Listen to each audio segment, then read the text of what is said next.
Cool. So we're doing this. You got this. It's just us. Not like we're strangers.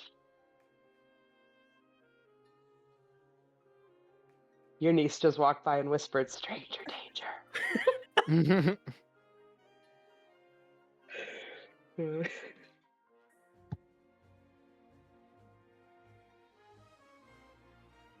In a far-off world,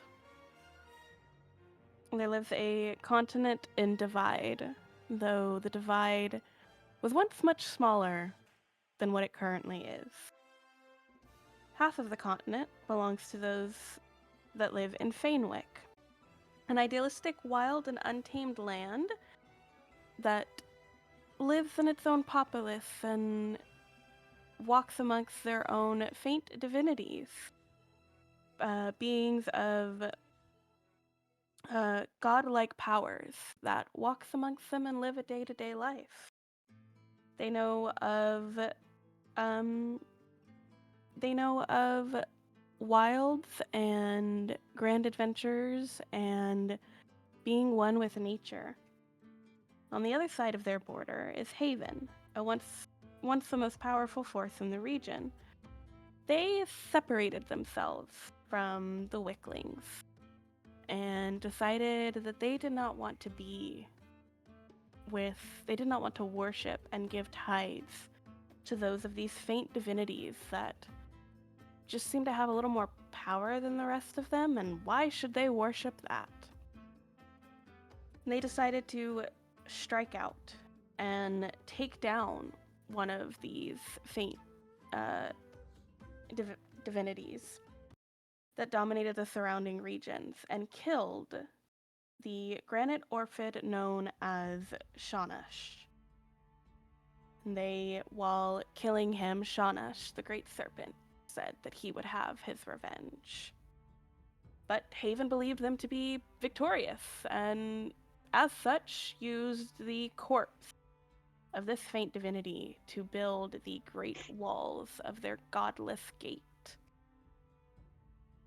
And for 200 years, peace was known until, as Haven continued to grow, they continued to dig deeper and dig further and start to bring up the ashes and dust that was left behind by this serpentine body.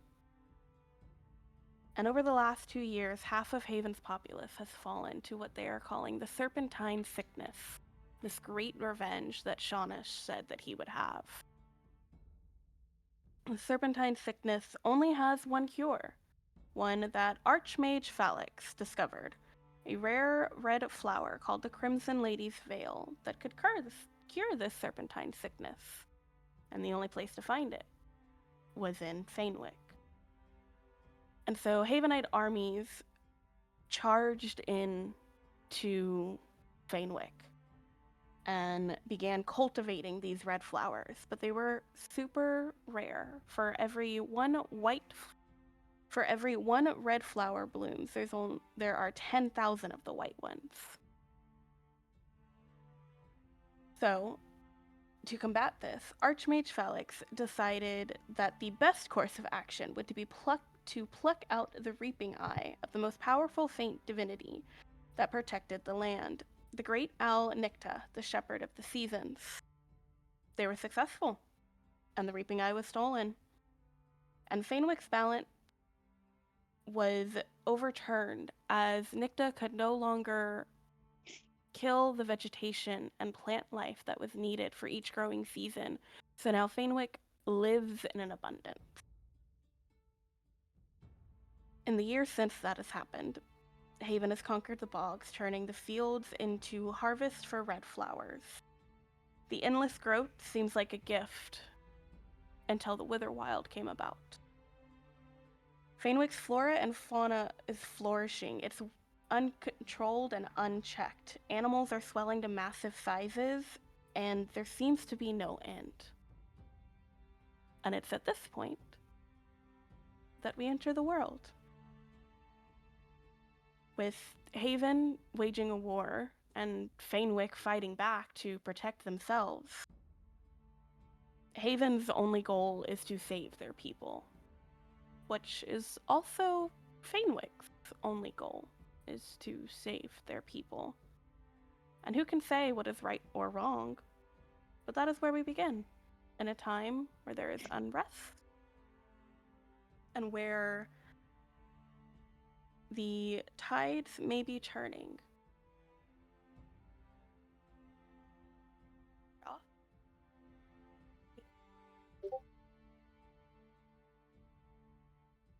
Oh no. Caliph. Wait. Oh. Oh, Rufio's power went out. Rufio's power blinked. Oh, God.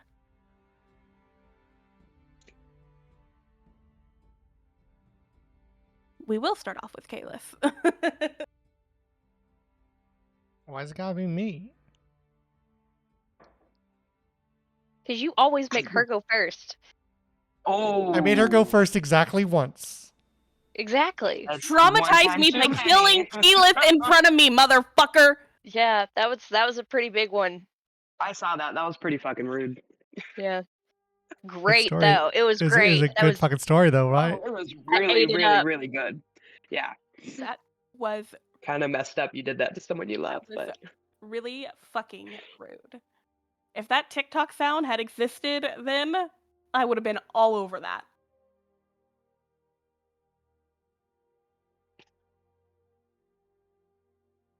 That's a show that I want to see. Rachel, if I come up for my birthday, we might go see Death Becomes Her. ooh. Whatever you want.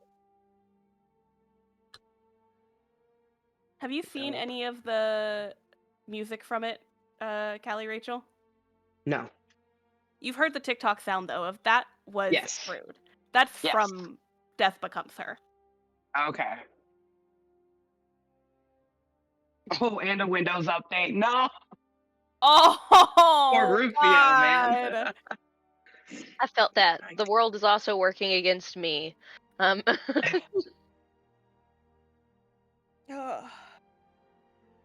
By the way, when I said that I fucked up earlier, I forgot to write an intro. That was all off the cuff. Ooh, nice. You're doing great. You're fine. Yeah, that was fine. so good. That's all right. Cat break. I wrote several pages of what happens during the session, and then I set it down in front of me, and I went, "Fuck!" Ah, baby. Sweet Asian. What the? Maggie went to her first protest today. I saw. I loved that her sign had a Barbie quote from Toy Story 3. Yes, yes, it did. Rufio's power's out again. No, Fuck me. Come on now. I mean, it's coming here, or it's Where is he located? he's locating southwest of us. Southwest of us? Ooh. It's coming here. I just Rolling got a blackouts. notification. Sit on a dick.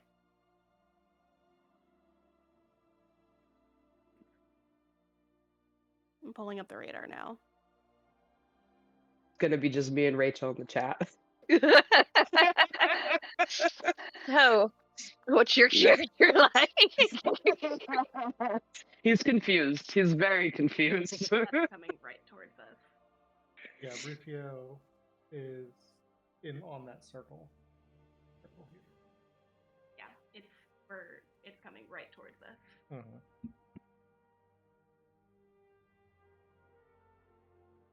What's Beatrice like?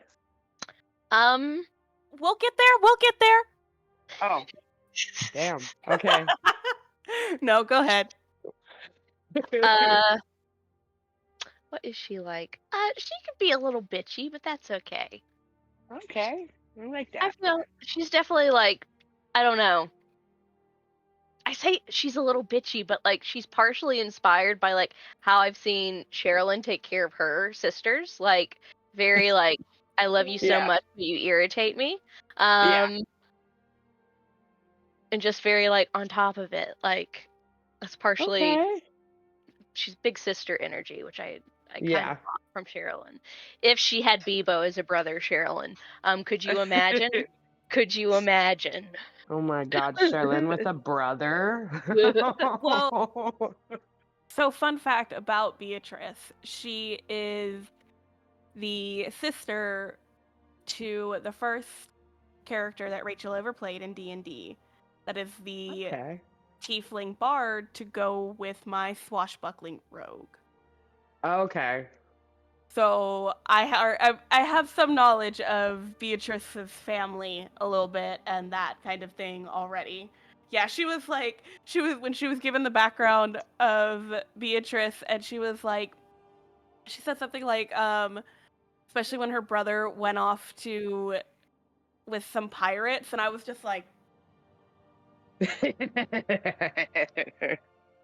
that storm is gonna be here in about an hour. What Rufio just got hit with, we're gonna get in about an hour. Yeah. Fuck. Damn. I'm gonna have to restart my computer to get the webcam working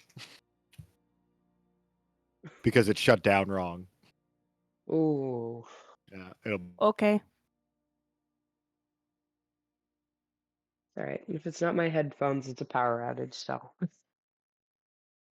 You know, I thought it was gonna be me today. I was on the Oh. struggle bus this morning, so you know what? At least I'm in good company. Oh, 100%. Oh, 100%.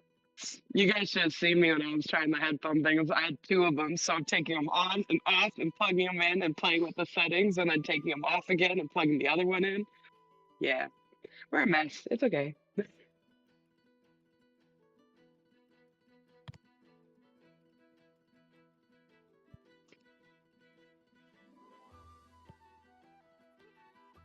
Song's a bop though, so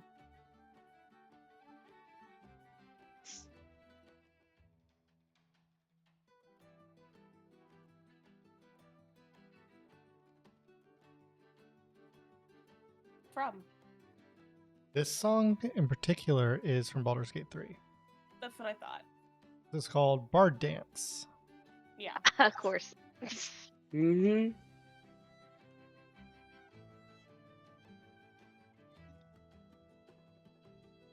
Bonus points if anyone knows what the opening song I played was.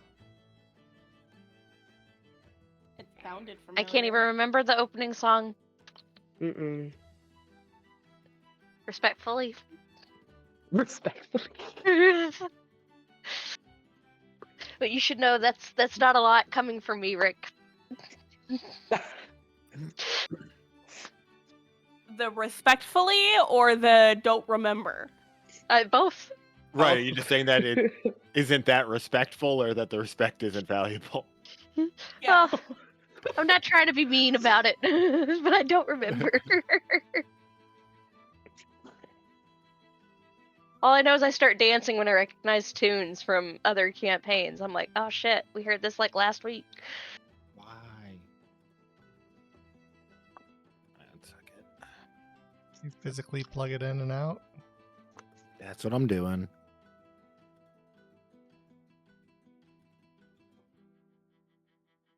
Sounds like me and Sean when something goes wrong with my setup. Have you plugged it or unplugged it? I'm trying.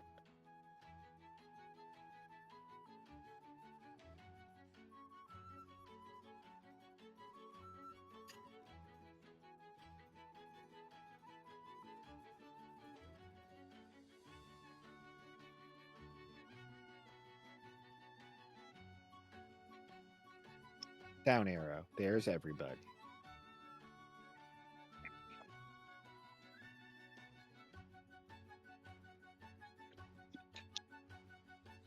You know, at least if for you guys, considering he and I are in the same place, if all of a sudden both of us dip back out, you know, it's the power. Whereas if it's just like one person, you're like, what happened? But if the two of us, especially Power. since it just hit Rufio. Power. So how much of that did you get, Rufio? right at the I end, right? think all of it. It was right at the end. Yeah, I feel like you were about to tell us to start doing things, basically, or at least like introduce us to the opening scene. Yeah. Yeah. Okay, so we'll just start here.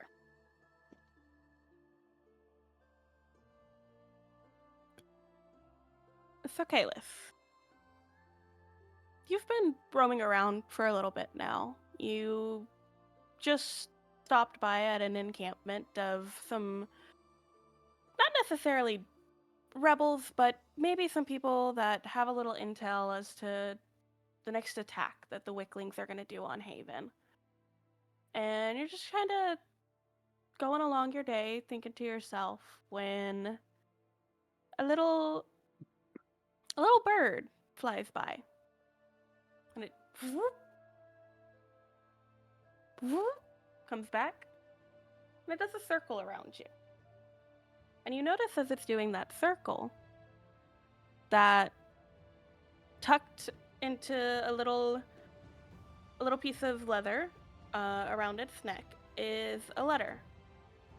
And you recognize the wax seal as the one that informants use. Haven informants use to pass along information. The bird's just kind of fluttering around you. What do you do? What kind of bird is it? It's a bluebird, kind of similar in colors to like a blue jay, but it's a little bit bigger, almost maybe pigeon size. Okay.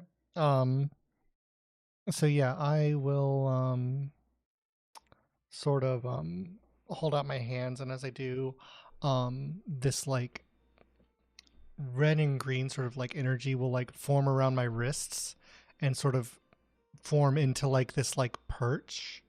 And like at the end of the perch, we'll sprout these like like red berries, whatever I think that like this type of bird normally would eat. Using wild touch, Okay. which is sort of like druidcraft or whatever. Yeah.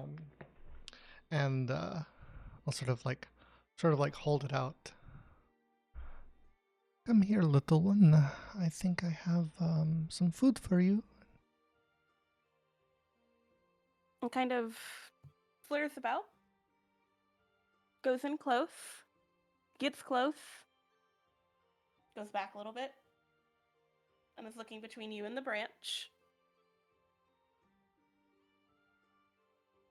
And it goes to settle on the branch.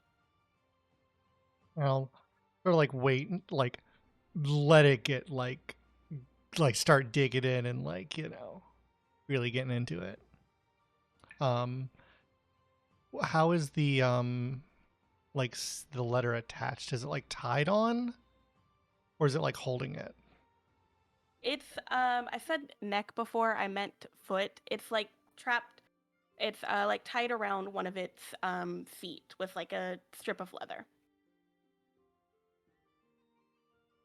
And so yeah, so as it sort of settled in, I will attempt to sort of like gently like sort of like get it comfortable with maybe me like getting close to it. As you start slowly, ever so patiently, start like inching your way towards that letter, you hear in the not so far distance some footfalls. Actually, they sound like hoof falls, and a lot of them. And they're heading your way. This sounds like a stampede.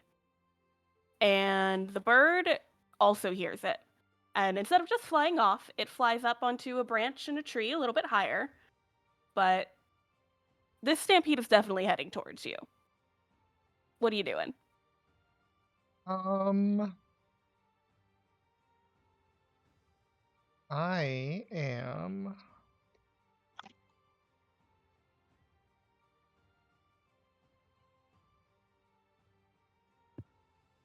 going to.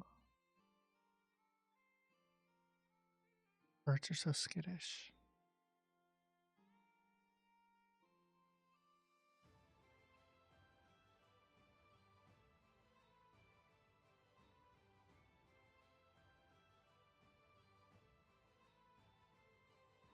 Sorry, I'm looking at my options and I don't have the thing I No, want you're fine. to have as an option. Yeah, because I'm not a climber. I'd probably be fine at climbing. Yeah, I'm gonna like try and like climb up this big tree that I'm near, using like creating like handholds like as I go, like with like vines and like so basically like sprouting vines to grab on to create like a ladder, to help myself to get up. Okay. Go ahead and give me that first roll of agility.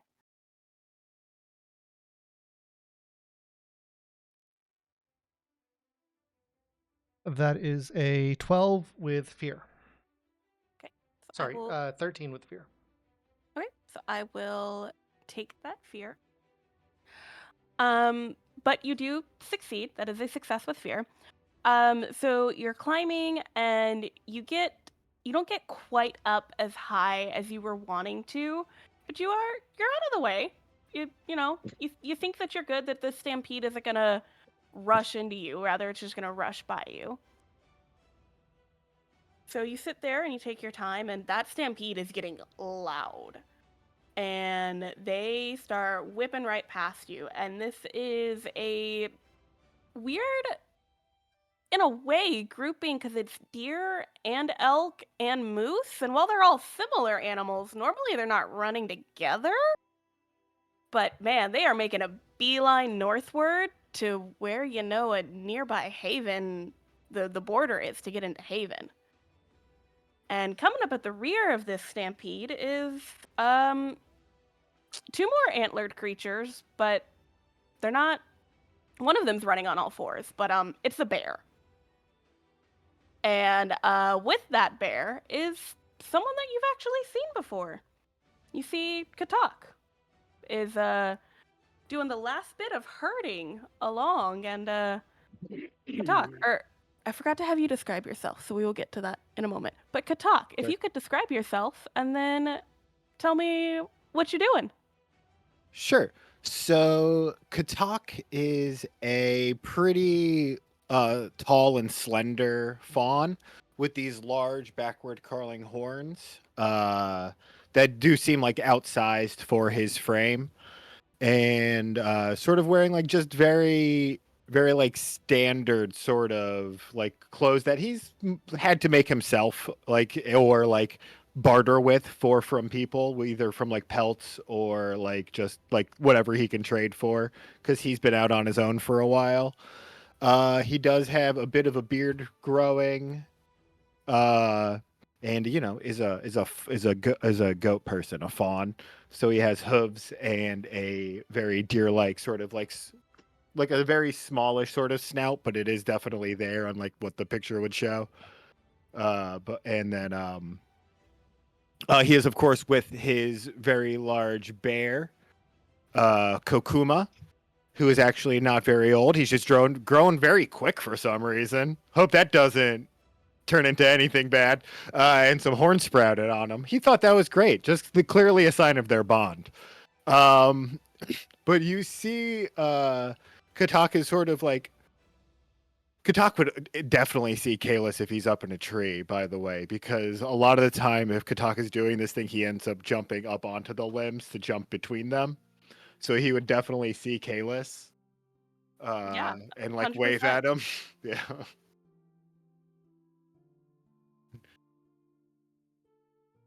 Why must you always be so reckless, Katak? You're in a tree too. We're both I'm in being the smart here. I don't know why you're acting like this is dumb. I am in the tree because of the stampede. Yeah, that's why I'm in the tree too. I made the stampede. Yes, We but agree one this of us is smart. caused this. Yeah. Have you seen what's over that hill? You are the one who caused this. Yeah, I want it to go that way. Come on. Did you even look and see if there was anything that they were going to run into that you didn't want them to before you sent them on their way?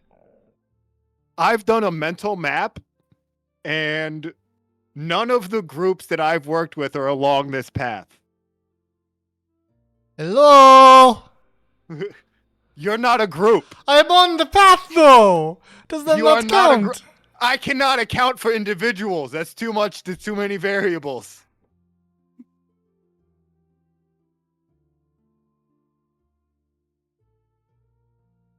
Is the Kalis. bird still there?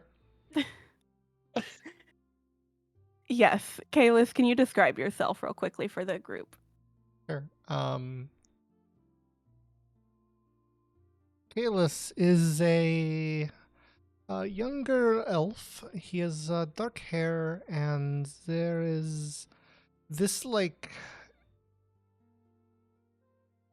presence of him where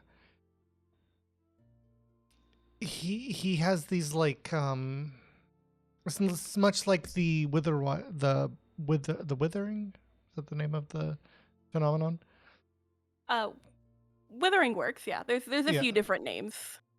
Much like the withering has affected some of the animals of the region, Kalis has these like vines that have grown around his like arms and like burrowed out of his face.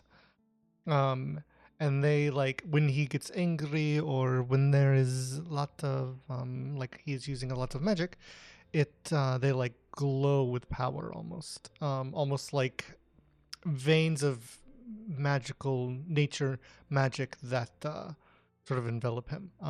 Beyond that, he's wearing this traveling garb. He does travel a lot.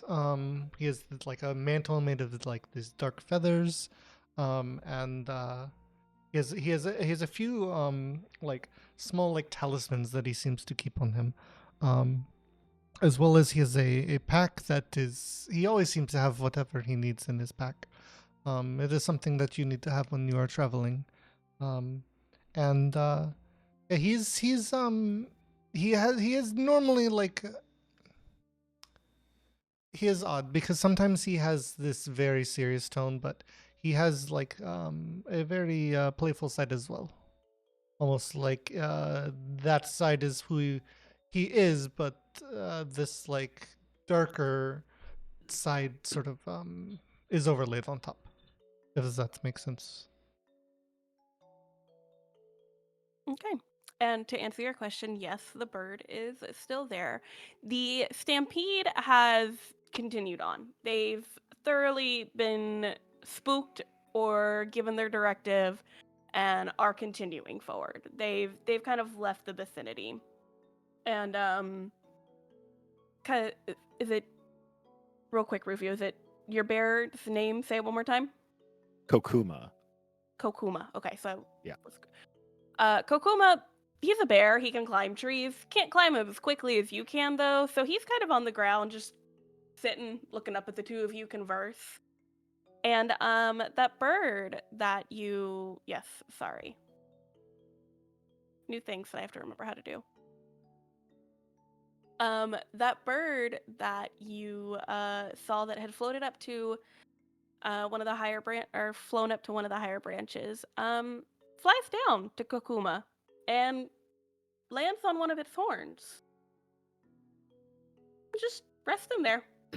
Almost seems to be looking at you, Kalis. It floated down to Hi, Katak. Kalis or me? To Kokuma. It's sitting on one of Kokuma's horns. No, but is it looking at Kalis or me? Looking at Kalis. Oh, okay. Katak, I'm gonna see it the- looking at Kalis and also stare at Kalis like I'm supposed to find something. It has some missive from the Haven Knights. I was trying to coerce it, before a stampede traipsed through the forest. Oh. Well, I mean, you have time now. Do you want it? You can just come down here, probably talk to it. You're a druid. Can't you all talk to animals? Uh, that some druids can. I am more I use more the like forces of nature, not the creatures of nature. It is a complicated Oh. thing. You want me to talk to it for you? Yes. Cool. As you guys are conversing, a twin bluebird, looks exactly the same, that also has a massive missive tied around its uh, Leg. leg. Talon? I was trying to think. Talon. Thank you. Lands on Kakuma's other horn, and this one is looking at you, Kata. Oh. Oh, hey. Hello, little birdie. And then I just like sort of like hold my finger out and see if it'll like step onto my hand.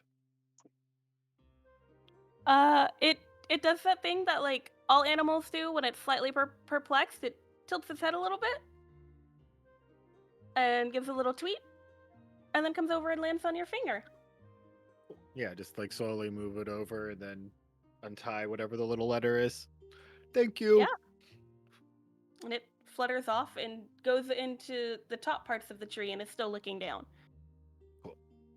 I will, of course, open it and read what it says. Did you take the literacy domain card?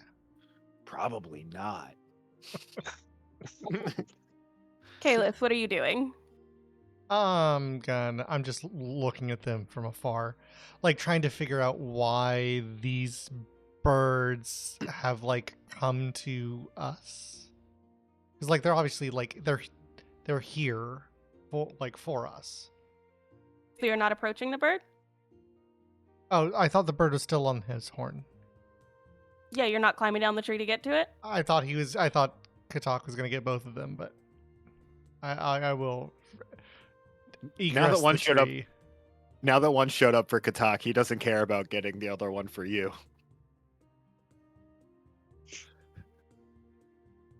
Yeah, I mean I'll try and coax the bird. It's the first one that came, right? Yeah, I mean I'll try and coax it. It flies over and lands on your shoulder.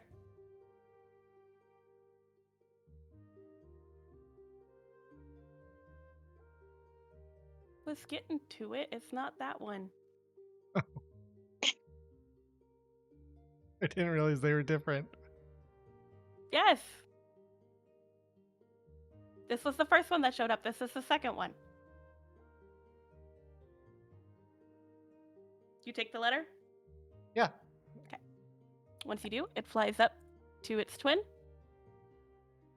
And then they both, without so much as a sound, just poof. They're gone. Oh. As you both open the letter,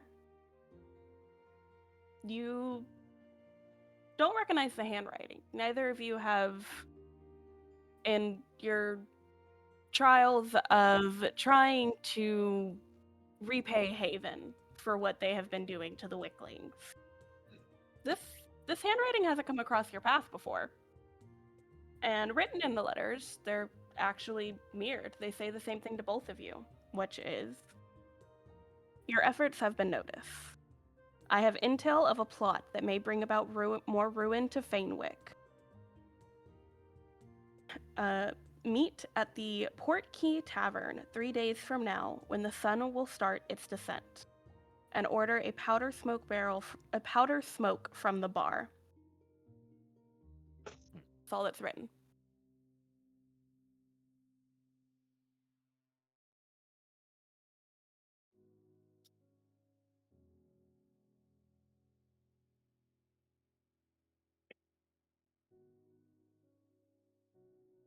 Well, what do you think of that?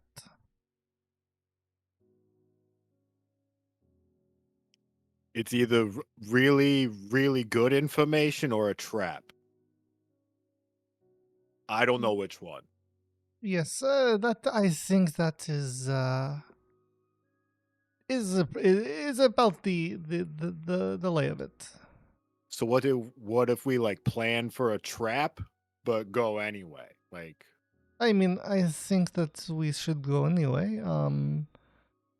If nothing else, to just know who is looking into us. Yes. oh yeah, that yeah. I mean, it could be Pico fucking with us, but it's probably not. He usually wouldn't do this. Do I know Pico?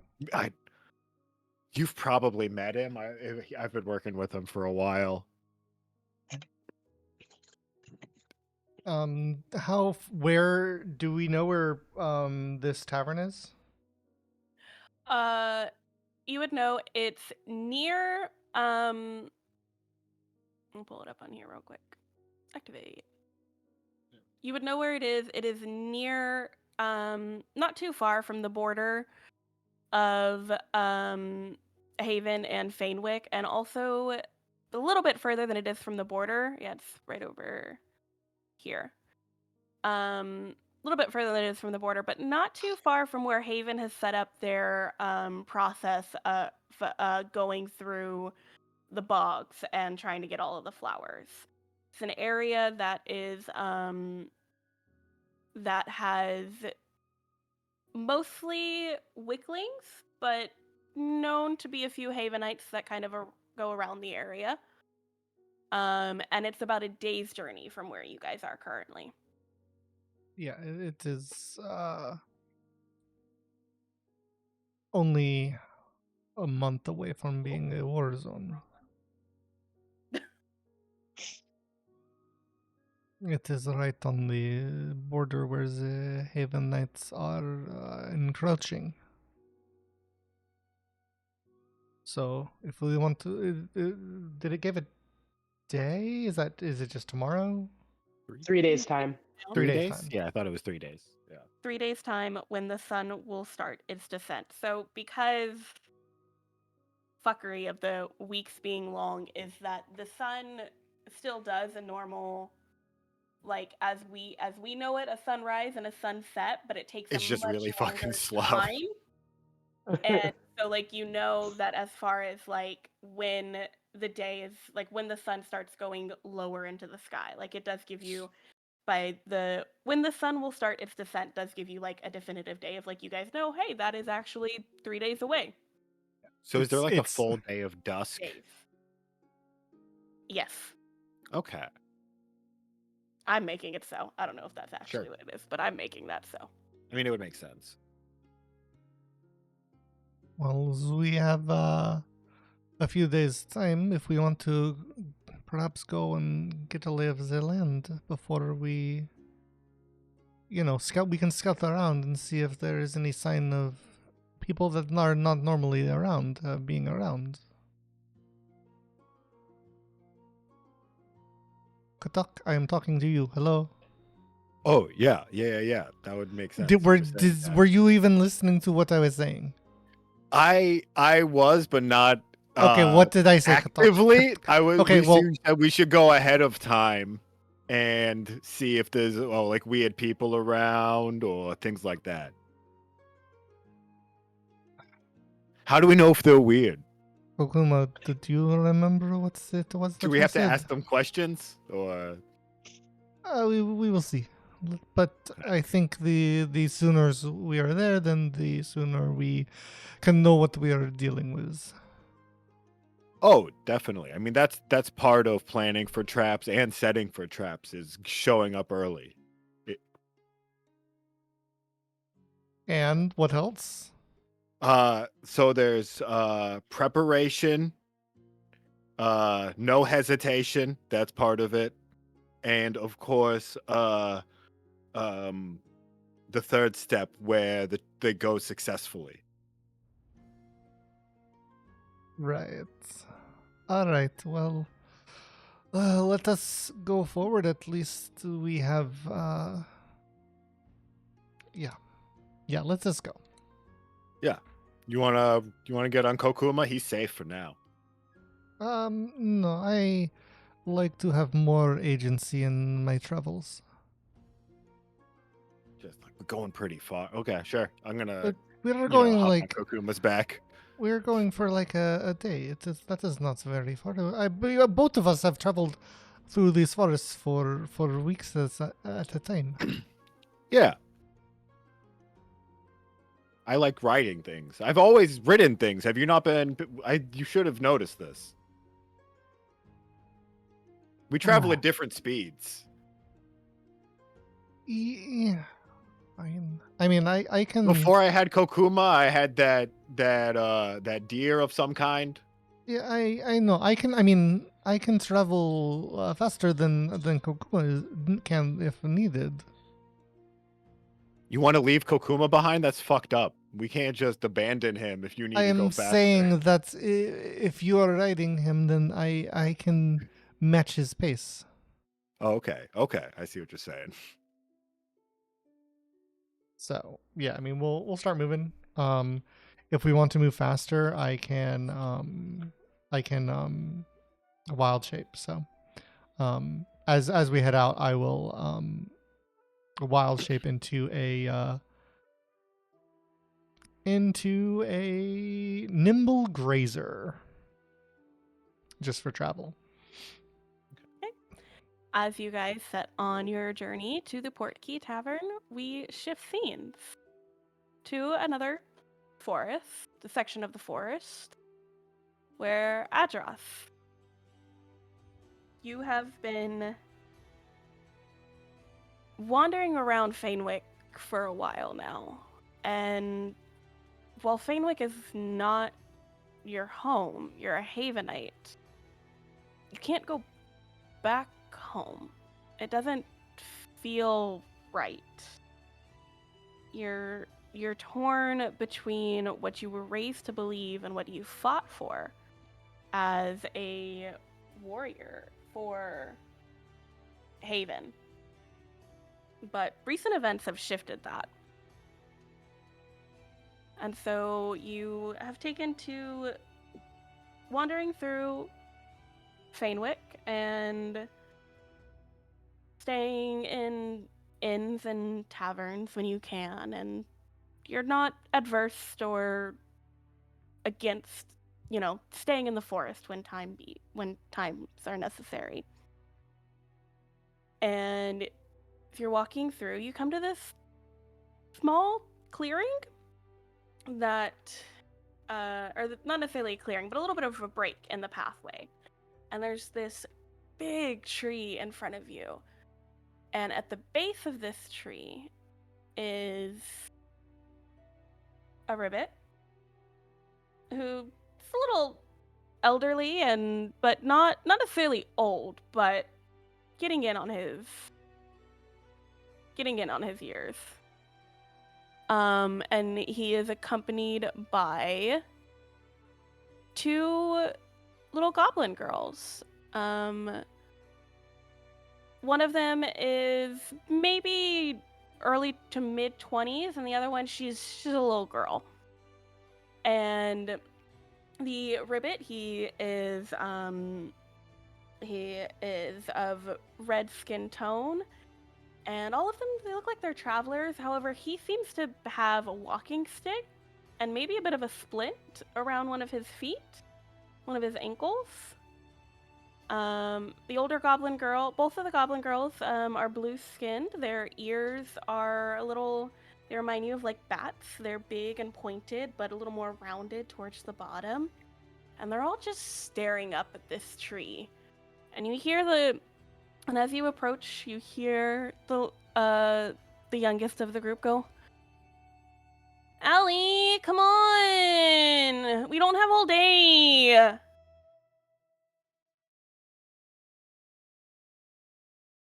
Then the oldest of the goblin goes, we'll get her. It's fine. I can try to climb again. I mean, that might work. And she kind of turns and looks to the ribbit, and he just goes, I can't do it. My leg. I can't do it. I'm sorry. We can try to we got berries. Does it want berries? Do we really need it? To which the oldest goblin goes, yes, it's her pet. We're not gonna leave it behind. And the youngest starts pulling on the other goblin, and she goes, Jenny, I can't leave Allie. I need Allie. What are we gonna do? Excuse me. Would y'all like some help out there? Adros, real I quick, if you can. wouldn't mind, if you wouldn't mind describing yourself. Yeah, Adros is a giant. He is called the Slayer. He is large and blue. He has a giant serpent tattooed across the top of his head, and it trails down to his neck. He's very large and muscular, and while his form is intimidating, he is kind of what you would call like a gentle giant. Um, unless you endanger someone that he feels like needs saving, he has a very confused like moral ground at this point. But he from what he's been through, is his goal right now is to just help as many people as he can. And yeah. Okay. So as Adros speaks to the group, all three of them quickly whip around. And the oldest goblin, she's got a short sword on her hip, and her hand reaches for it. She doesn't pull it, but her hand is on the hilt. Adros immediately puts his hands up and goes, whoa, whoa. I was just curious if y'all needed help getting that little critter out of that tree. If not, I can back away and leave y'all alone. The He youngest keeps his one, hands where they can see him. the youngest one is like excitedly pulling on the oldest goblin's jacket. It's like, he's big and tall, maybe he can do it. And the ribbit, he just sighs and is like, I mean, if you think you can, I would get it, but I can't with my leg.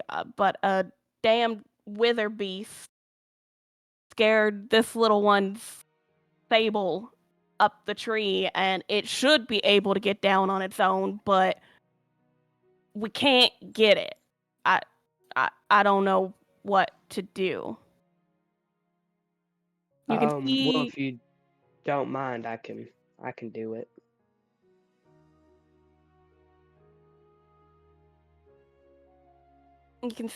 Jenny, the oldest goblin, as the youngest called her a moment ago. She takes the little girl and kind of pushes her behind her, and you can, looking at them now, you can see they're definitely sisters. This is definitely a big sister looking out for her little sister, and her hand hasn't moved off of her short sword, but it's definitely a more relaxed grip on it as she's watching you, and she's watching you with very calculated eyes. And they all kind of step back from the tree, and the youngest one, she pokes out a little bit behind Jenny and goes, "This my fable Allie. She's a couple of branches up. She's too high to get her, and I can't leave her. She's my best friend. Can you try to get her for me, please?" Absolutely, little lady. I step up to the tree. If I step up to the tree, is it in reach or? How tall are you? Like 8? It's like, I mean, Tall, like tall. yeah, like I'm Um, like 8'10" or something like that. yeah.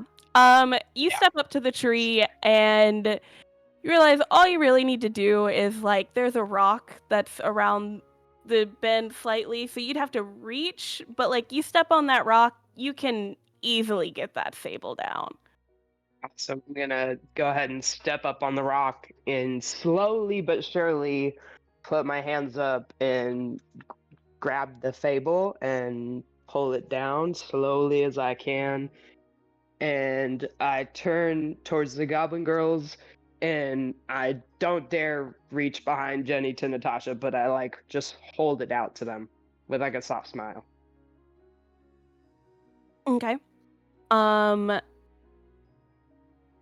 Jenny nudges the little one forward and go on, Tasha.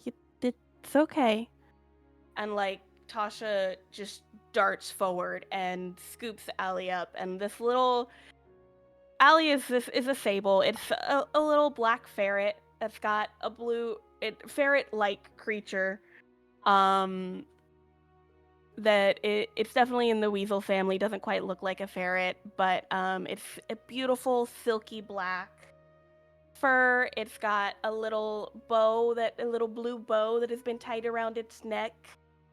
Mm-hmm. And the moment that Tasha is holding Allie again,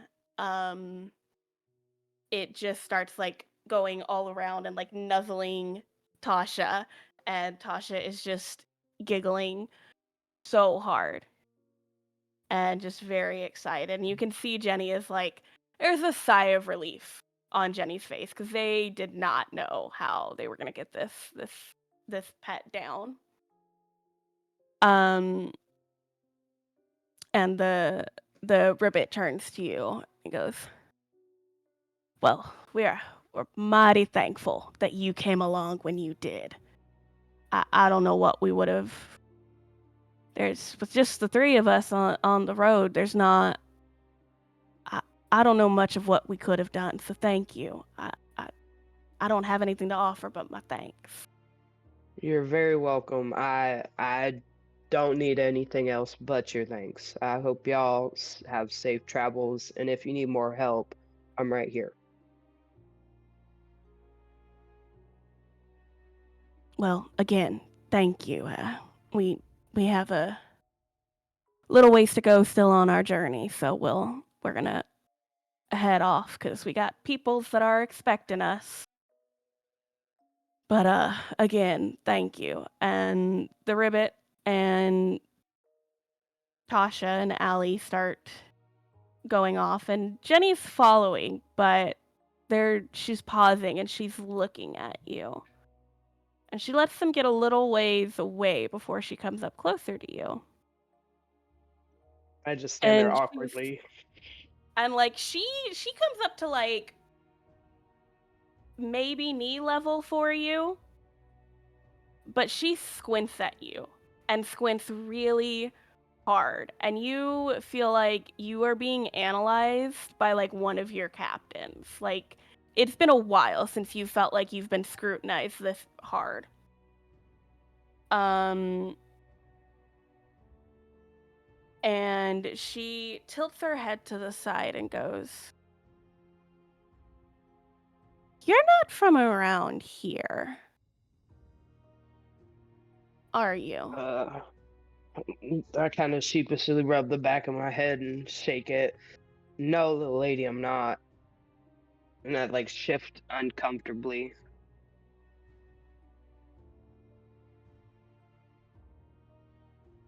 I don't know what you're doing here. I don't know why you're a lone, and she like looks you up and down, lone soldier in our area.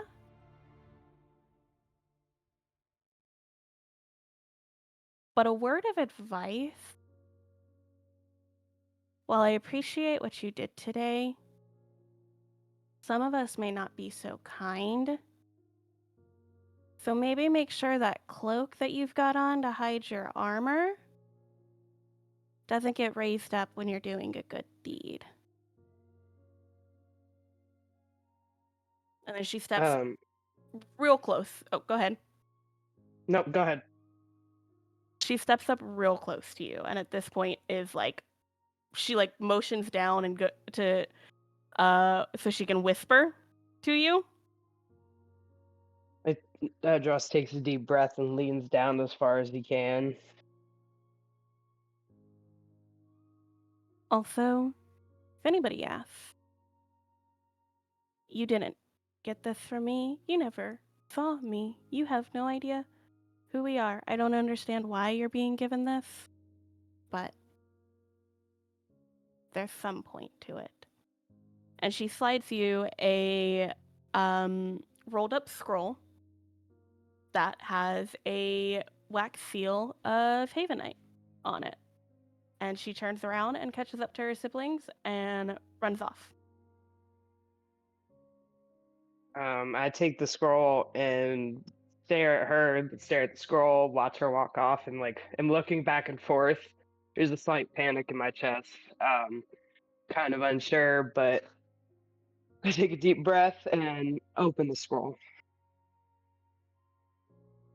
On the scroll is handwriting you recognize. You're not sure.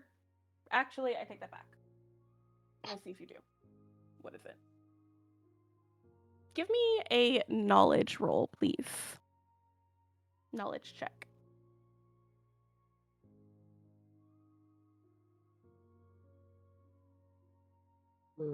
5 for hope and a 6 for fear. That is a fear Yeah. for me. Yes. And I have a 0 to it, so it's a 6 to fear. So you vaguely recognize it. You're not. That was a failure with fear. You're not quite sure how you recognize it. And because of that, I need you to mark a stress for me, please. Okay. Because you One don't know who sent this. And it's very unsettling because the only correspondence you've ever seen before are Havenite correspondence, and it had the Havenite seal on it.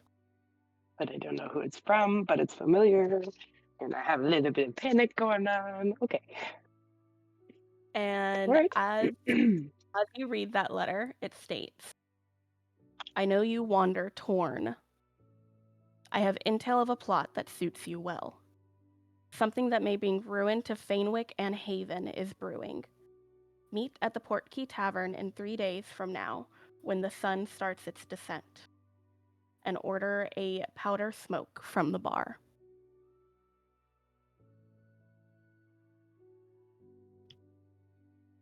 And you are aware of where the Portkey Tavern is from your time being both in Fainwick and also as a Havenite soldier.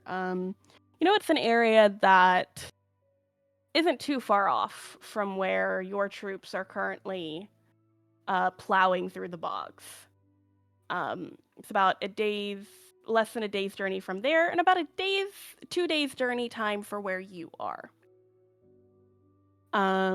Not too far from the border, which brings you some comfort because you try not to stray from the border too much. Just gotta travel in the opposite direction of what you were currently doing.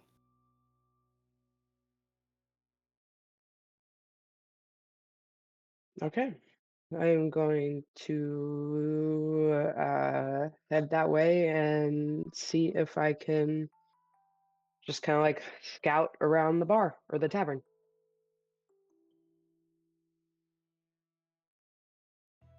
At Key Tavern. Couple of days ahead of time now. Beatrice. Very quickly, if you would describe yourself for the group.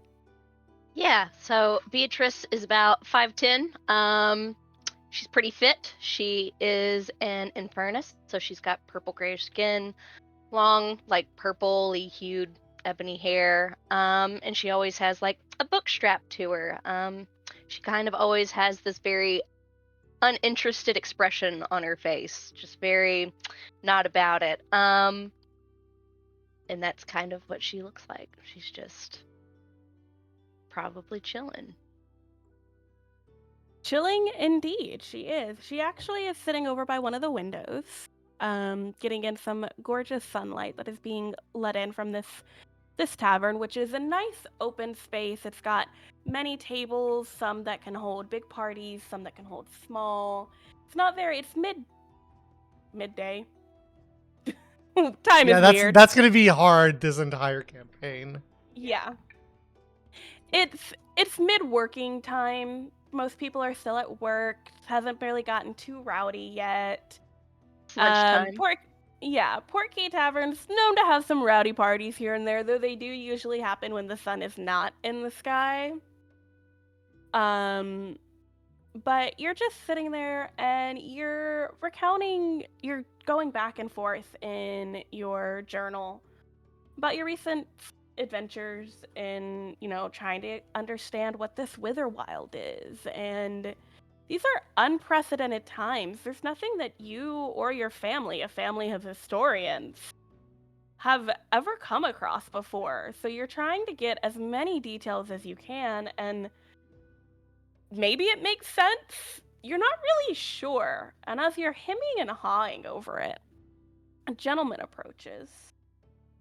He is a human gentleman that is he's got orange hair and a beard and a mustache to match, and he's adorned in traveling clothes, and he just has this like gravitas to him that maybe he thinks is charismatic, but maybe not. And he saunters up to your table with a pint in hand and goes, "Hello, darling. What are you doing there?" No. "I beg your pardon?" I'm busy. I don't want to talk right now. And she's just like not even looking at him. She's just looking at her notes. Just nope. He's gonna try and peer to see what you're writing. Give me a finesse roll, if you would.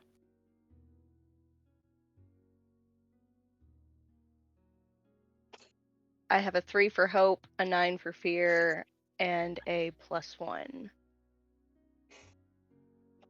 Math. That succeeds with fear.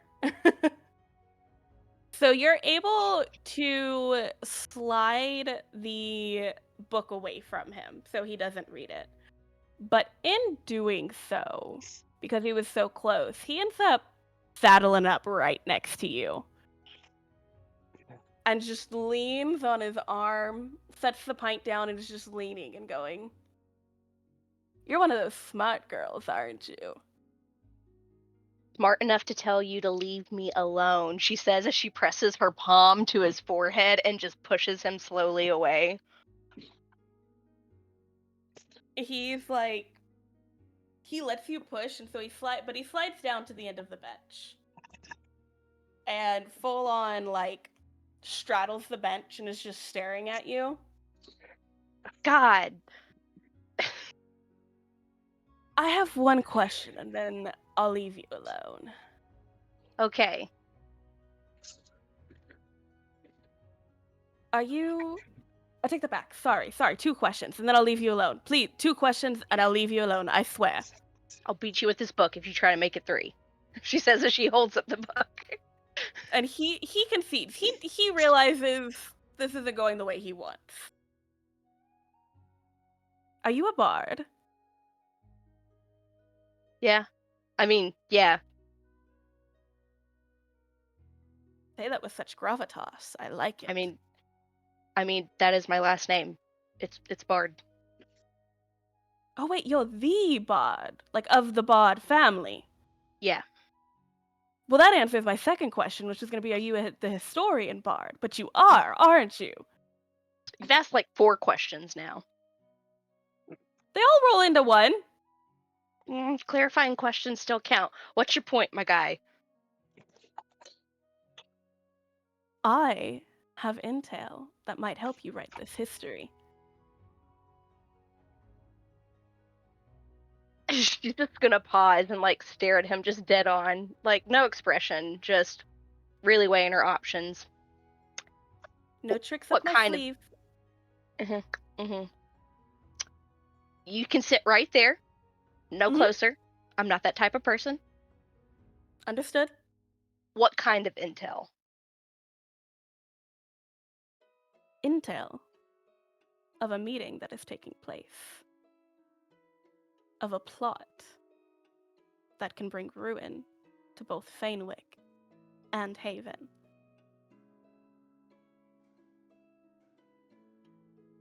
And Are you interested? yes, Knew I'd get you. don't get cocky. It's in my nature. Mm. Go up to the bar and order a, what the fuck did I call it? Powder Powder smoke. Just powder smoke. And that'll get you what you want. And he taps the table with his knuckles and picks up his pint and walks away. You should trip him. He's not even gonna like. She's just gonna slowly pivot. Like that was. She had to give up enough more than what she wanted just by talking to him. Listen, don't make fun of discount Ed Sheeran. Had him help me make the tokens. And he was like, I'm just gonna name these whatever. I was like, okay.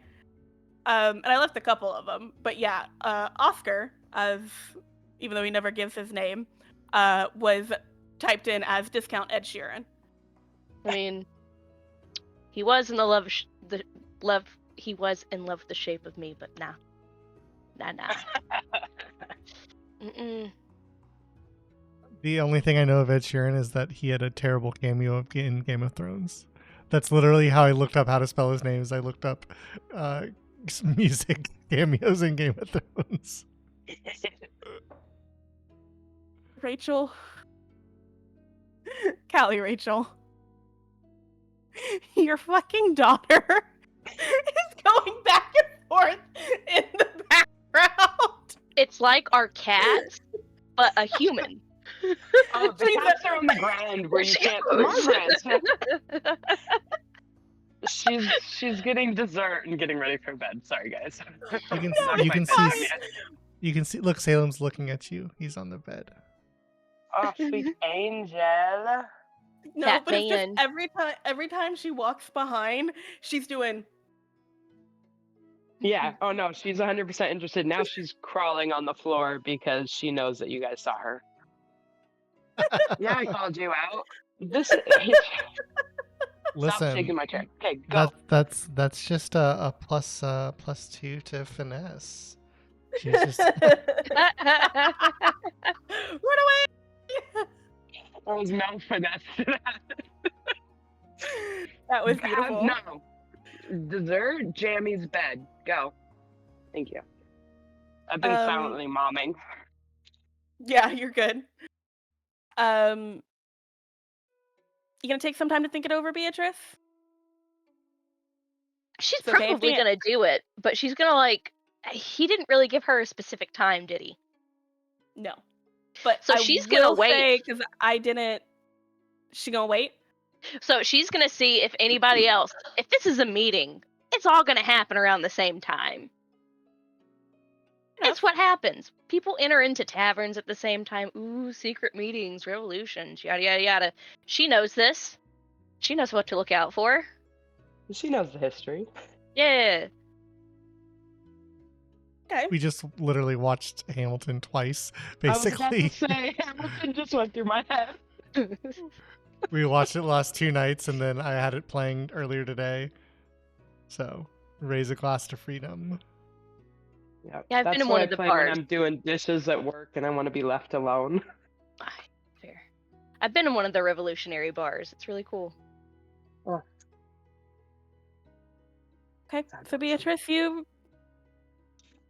sit there and you mull this over and decide, I'm gonna wait this out. Yep. Give me a instinct roll, please. An instinct check.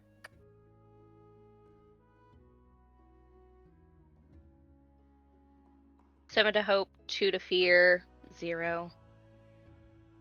So 8 with hope. Okay. So you dope. gain a hope. Thank you. Okay. Yeah. Cool. Is it an 8 or a 9? She said, did you say 7 with hope? 7 with hope.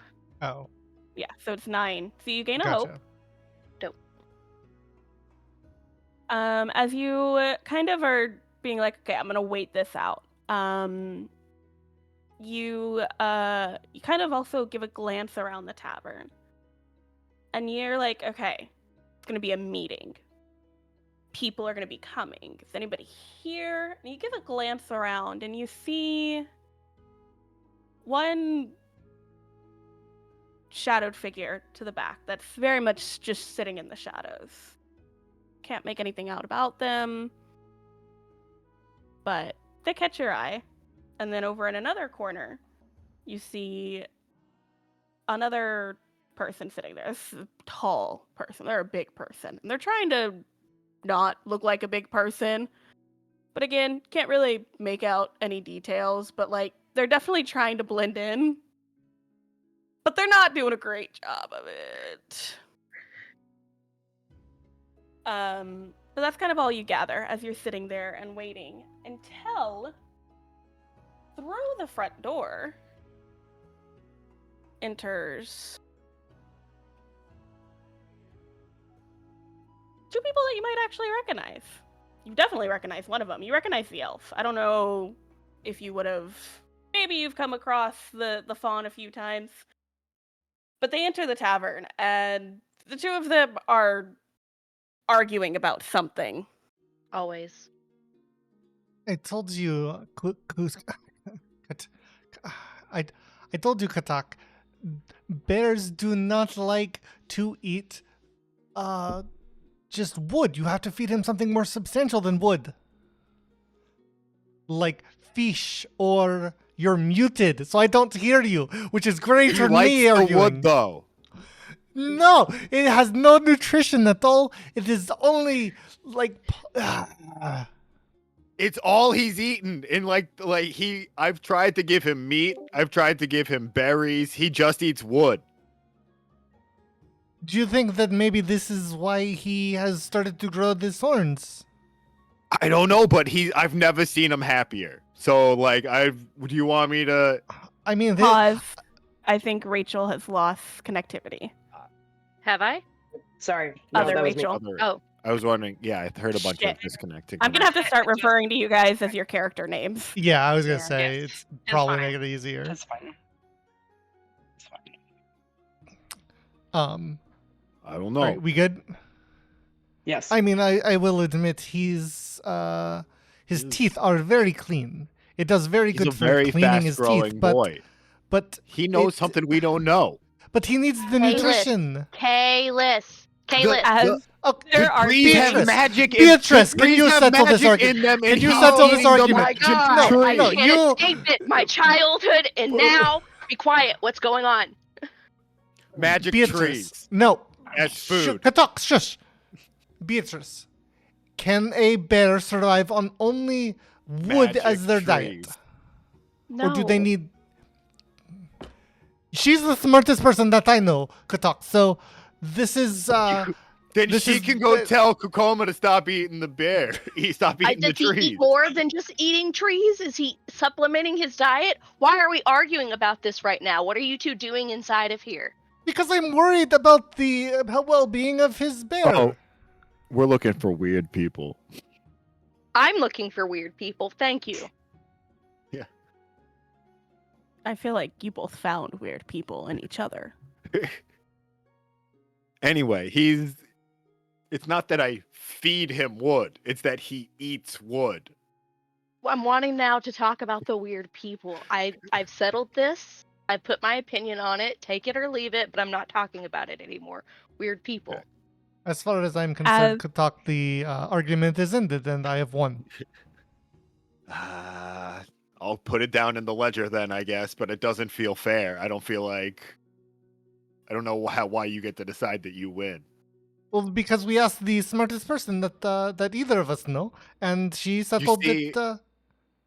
You see Katak take out a little like scrap of paper and put a tally mark on one side that has like way more tally marks on that side.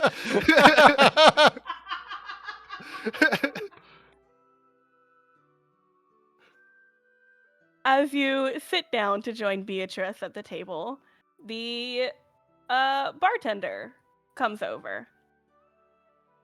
Hello, hello, hello. Welcome to the Port Key Tavern. I am Franco. What could it be for you all today?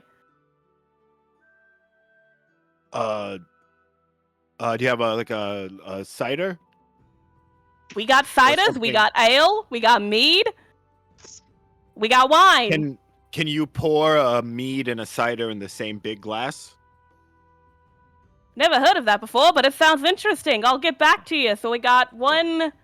What do we call that? What do you call that, sir? I call that the meter cedar. The Mita Cedar. Yeah. Right. I feel like there could be a catchier name for that, but we'll let you do Come that. up with one then. But like that's It's you've just- already I remembered feel like it. you're. You've already questioning me remembered now. it, right? It's the meter cedar. You're never You gonna raised forget a fair it. point. For you, sir, do you want anything? I will take I will have a butterbeer, I think. Right, those are a rarity in these places, but you are in luck because I have them. He goes and he starts to walk off, and then he turns back. You miss. Merlot. Are you still okay? I'm hello. Yes. I might have to go into the back to open up a new case because I feel like I'm out of those, but I think I can accommodate you. Thank you. Beatrice, What's that was a Merlot? bit.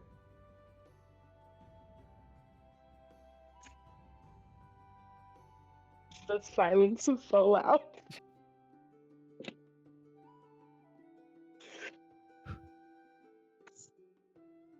Do you want to try my meter cedar? It's probably I thought that was a very clever name and very marketable, but I don't think it actually Maybe I works if don't- I'm being honest. It's not cedar, it's cider. I fucked up. I did well, no. But then you serve it in a like a miter. wooden mug that you Got it.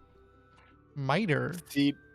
Yeah, it's a Miter? like mead seed. I'll figure this out. I'll workshop this. But that is already a word. That does not mean anything to do with what you are talking about. So just cedar then. How about that? SCEADAR. Shit, that doesn't work. I mean, I think Beatrice, the you're key- smart. How should I spell this? I think the key is you tie it together with a thematic like mug, maybe one made out of wood itself, to tie it back. I see. Because This we is- eat wood. Yes, you have gotten Well, us all back on track here. no, you don't. Do you eat your glass normally, Kotak? I eat whatever I feel like. That tracks. That makes. That Oh, has been yeah, the you one do, thing that has don't made the you? most sense in this conversation. Franco comes back over and drops off your drinks and looks at Katak and is like, I don't know, you gotta let me know how this is. Like, is it something I should add to the menu? Or you gotta let me know. But if you need anything else, I'll be up there. It's honey alcohol and apple alcohol. How could it be bad? It's He's already walked off. yeah.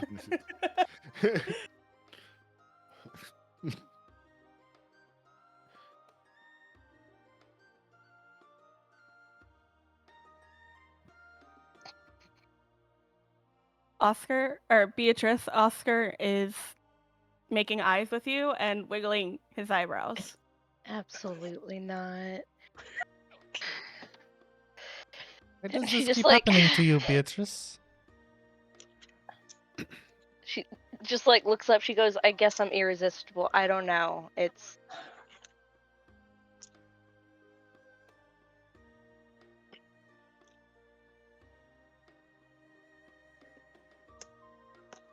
Are you okay? What does he want?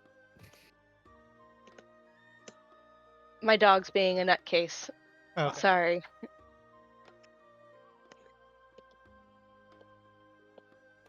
Sorry.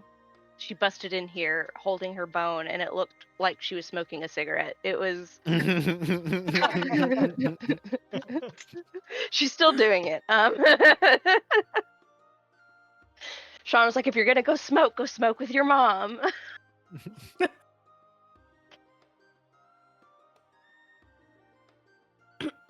Anyway, she's like, I guess I'm just irresistible. I don't know, but you said you were here for weird people? Because I got some weird intel. What do you know? There's supposed to be a meeting happening today. Oh, that's crazy. Really? Yeah, I'm supposed to order like a powder smoke drink or whatever, but like I don't know when because that dude, she says, and she's like this. She's like, that dude didn't tell me the time, and honestly, I don't want to talk to him again to ask. So like, it would be really great if you could help me out. Don't worry about it. I think we know the time for that. Looking around the tavern, is there anyone that is out of place? Is there 'Cause, anyone like, who we seems to we be looking at specifically us a came lot? here. Yeah, we specifically came here to like try and get a jump on the people that are trying to get a jump on us. I will say, because this is like, we've flash forward a little bit. Fucking Remy. So I will say that because you guys were only a days out, so in the last Yeah. day and a half that you've been here, 2 days, but like half of one day into the next day kind of thing. There haven't necessarily been any weird going on. Doesn't seem like there's not in the past couple of days. Doesn't seem like there's anyone who shouldn't be here or is out of place. But as for this moment, if Kalis and Katak could give me a instinct roll, please.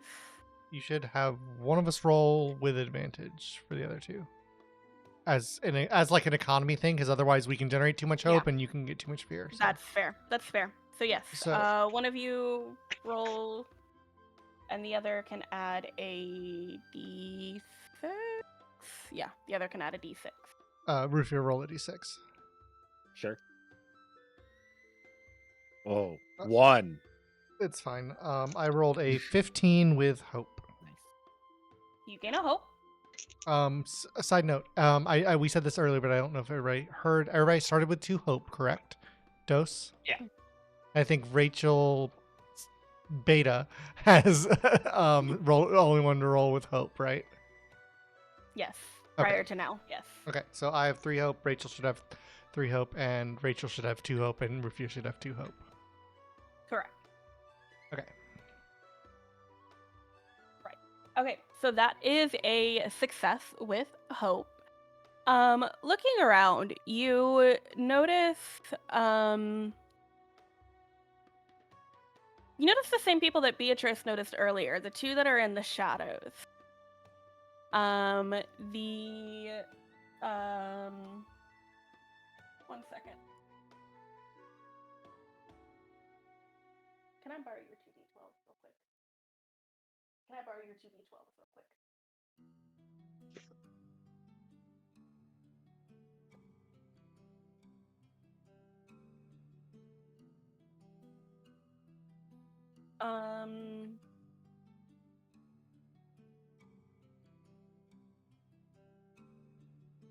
Address, can you make a reaction roll of presence, which means that this will not generate hope or fear?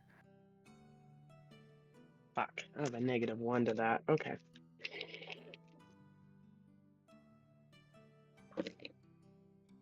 Oh, I got 3 for hope, 1 for fear, and I have a -1 for presence, so 2. Okay. So no hope or fear is generated on this, but I just needed Yeah. to know that for descriptive purposes. It does. In the far shadows,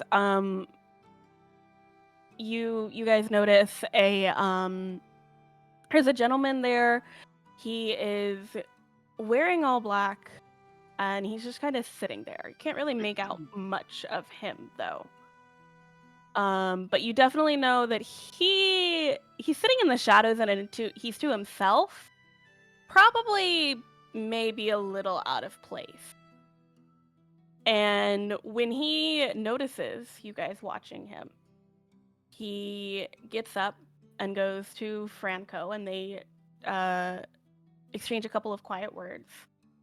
And then he goes towards the back. The mysterious figure goes towards the back of the tavern. Over in the other shadowed corner, you see a giant of a man that is trying to be hidden and is not hidden.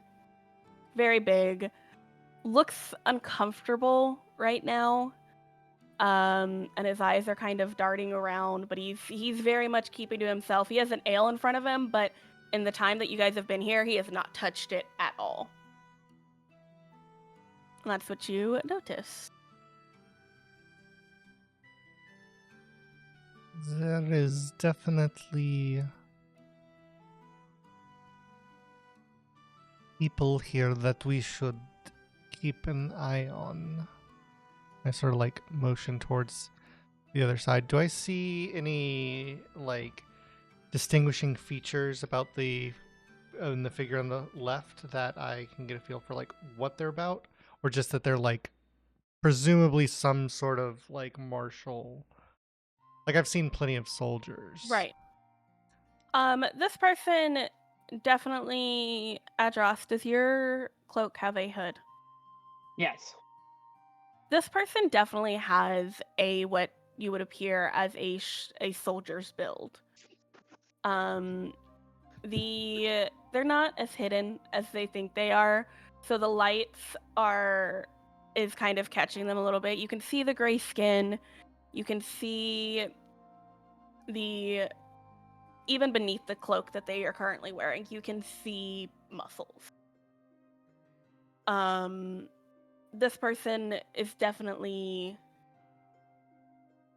giant is definitely someone who has probably seen some battles, and it may not be for the side of Fainwick.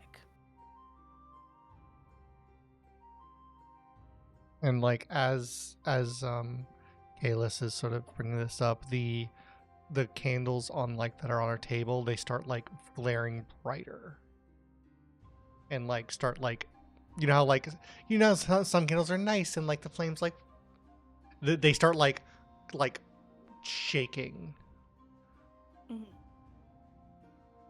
Adros, you see the candles in front of you in your little alcove start to get a little bit brighter. I like shuffle back and like I'm like looking around trying to figure out what's going on. Because I In get scared very easily. In your looking around,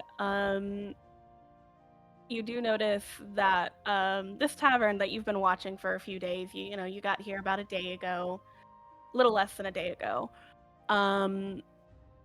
People have been coming and going. There's not necessarily anything that has struck a chord with you.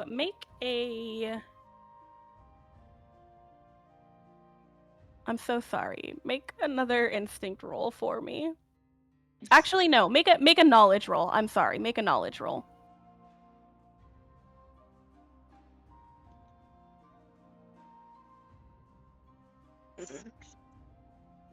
Okay. I got a 6 for fear and a 7 for hope, and I have a +0 to knowledge, so a 7. Okay, so you add the two together, Yeah. Oh, Yeah, it's the so sum. 13. It's the sum 13. of both dice, your modifier, and so yeah, you would say that as 13 with hope. Okay, 13 with hope. Yeah. So you gain a hope, Okay. and Great. in the time that you've been here, today especially, that shadowed figure that was here before, it was a success with hope. That shadowed figure that was here, you recognize him. You know that while he doesn't wear anything that denotes it, you know that he is a Havenite. And you guys had locked eyes at one point. But there wasn't anything threatening in his demeanor. There was an acknowledgement, almost like he expected you to be here. You don't necessarily remember who he is, but you think you might have heard whispers about him. But you didn't get a full look at him to be able to know for sure if your suspicions are correct. But you noticed him leaving, and as you're looking around now, you notice a group of 3 people that are also scanning the room. Do you do anything? I realize that all of us are looking vastly suspicious by looking around everywhere. And I kind of turned towards the group after glancing where the figure went, and I go, "Did you all receive a letter about a smoke, Do you a come powder smoke?" over to them because you're across the room? Yes. Yep. Okay. Yeah, I approach kind of awkwardly and nervously. I'm still holding a full tankard, and I glance at the candles that had flamed up, and then I glance at them and go, "Did y'all receive something about a powder smoke thingy?"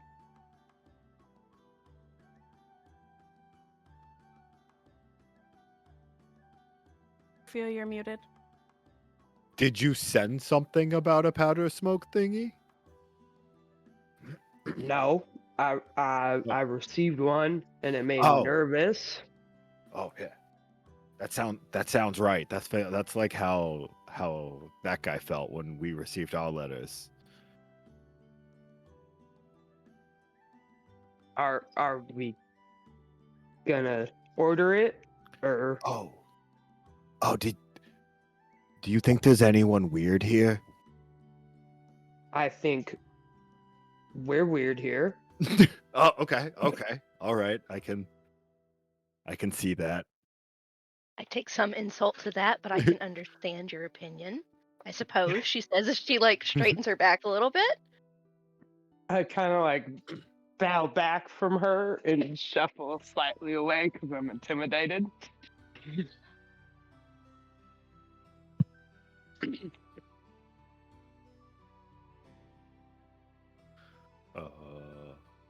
Yeah, I'm going to pull out the letter that we have, and I'm just gonna put mine on the table and sort of lay it flat. I'll motion to Adros Kata. does the same and slowly slides his forward next to the letter. That looks kind of like the same handwriting. Did he get one? Adros? Yeah. Yes. Yes. Jenny slid a scroll forward to him. Okay. I wasn't sure if his was just verbal. I'll look over to Beatrice. I told you where I got my information. Oscar notices you doing that and just waves. Is he part of this? Is he just gonna No. come over when we order the drink? That I sounds. hope not. What a dumb plan that would be. What a dumb plan that would be from him if he's like, "Hey, you got to order this drink later," and then he just walks back over. I would. I would walk out. Weird Gotta slide pickup into line. those DMs Okay, outside. probably not him then. I don't know if y'all noticed, but there was a figure that walked to that dark back room, and I think it's from him.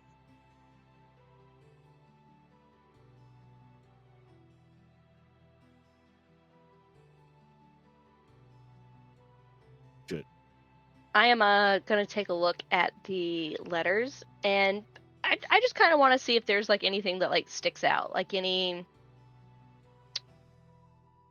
verbiage that sounds like it may be a part of like an organized group, that kind of thing.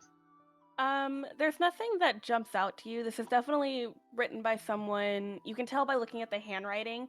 So someone who has an education.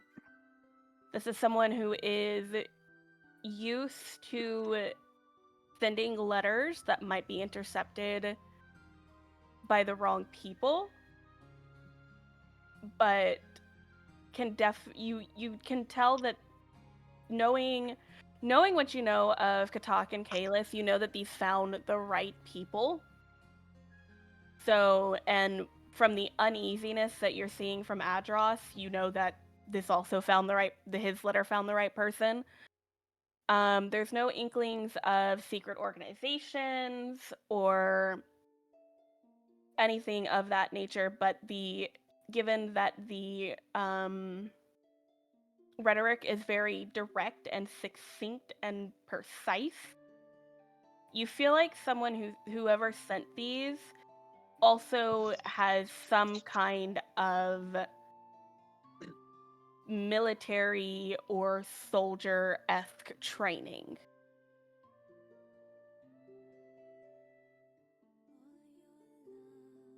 And none of you guys know who this is from? Any hunch? No, Presumably, I don't know anyone that writes this nice. Presumably, someone who is much more informed than us, but no, No no military generals in your circle? No. No one. That Ainwick does that not looks have kind of as familiar much. to me.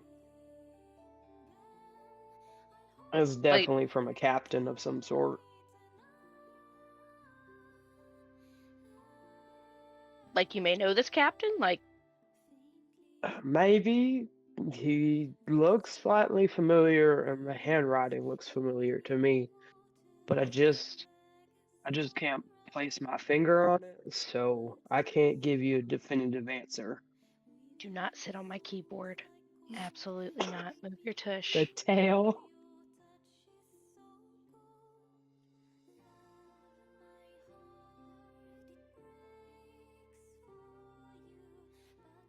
Why do we keep clicking on Oscar? I don't like it.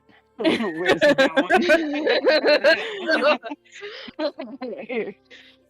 Oscar sees that you've pulled out these letters and you guys are kind of conversing and a little uncertain. So he is going to approach the table. He is going to stay on the opposite side of the table from Beatrice this time. He learned his place. Good. However, he is going to once again say, "Hey, darling. So I see that there's a little unease here. I can't tell you much because I don't know all the things. I know that there were supposed to be 4 people that were supposed to show up. I know you're supposed to order something at the bar. Told Beatrice what that was.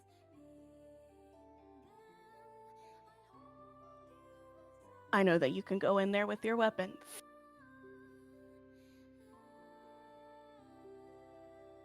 Might not take my word for it, but it's not an ambush. It is intel. All you gotta do is tell the barman what you want." And he raps his knuckles on the table again and walks away.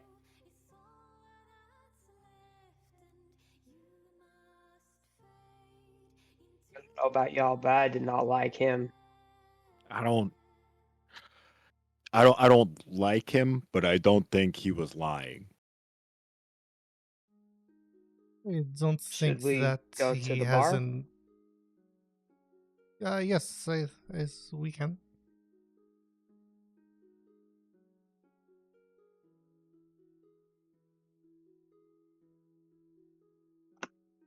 Beatrice is just gonna You like down her whole glass of wine that she's had in front of her in one gulp.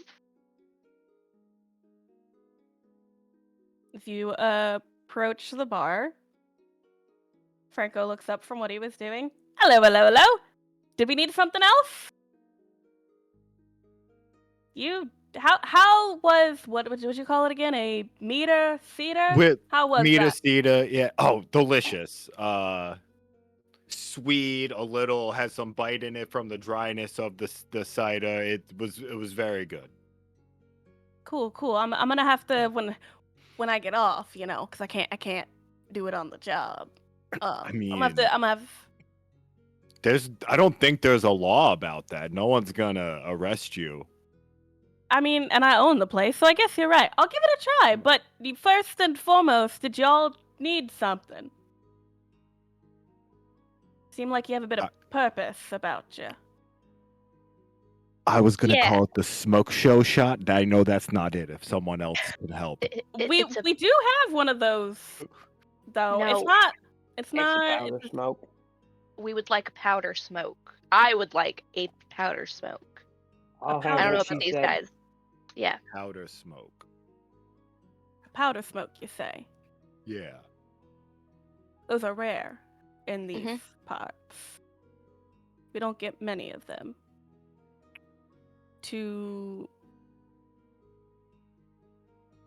get them, you're gonna head down that hallway and open the first door on the left. And once you have your shot, you were never here on this day. Is that understood? Great, then go on down. Enjoy. Guys, Do I we don't get think an we should actual drink the shot? shot. I don't know if I want a shot. It makes us disappear. That sounds kind of dangerous. So you head down the hallway and enter the second door on the left, like he said, and are in the back room of this tavern. And it's surprisingly nice for a back room of a tavern. Like the way that he made it sound, you thought, you were walking into like a dingy room. But there's a fireplace and there's some bookshelves, and this is definitely not just like a storage room. This is a room for meetings. And you're definitely here for a meeting. Your bear Akuma's is just not down gnawing on. He's just I was gnawing gonna on the say- bookshelf. No, the bear is not in My here. bear has antlers. This isn't magic wood. He wouldn't eat this. He only eats fresh. One brain cell, because we all locked onto it at the same time. But this is definitely room for a meeting. And you know that you're here for a meeting. Because sitting at the makeshift desk in the room is an elderly elf that doesn't necessarily look elderly, but you can tell by the way that he holds himself. This man is more aged than he appears. He's got blonde hair that is starting to gray, and he is cloaked in blacks and grays with some blues. And he's got bracers, and this is a man who looks like he knows how to slip into the shadows. And Adros, now that you're seeing him in full light, you recognize this man. You never dealt directly with him. And most of what you know about him is whispers, which is to be expected of the spy master of Haven, Krill Durin. And the rest of you don't recognize him. But once he starts talking, you've heard of this spy master. Well, it took you all long enough to come down here. I understand that there is some ease in how the four of you were communicated with. And I would apologize if it weren't for the fact that unease is my trade. The four of you walk different paths. And while some of you, and he motions to Kalis and Katak, seem to have similar traits of current, you don't all agree with what is going on. And that is something that I would like to make use of. My name is Krill Dern. I am the Spy Master of Haven. I'm aware Havenites, and he glances over at Adros, are not to be friends in this area, and every right, for you are well aware of the war being waged. There have been actions committed by both sides that are regrettable. That Archmage Phallus, their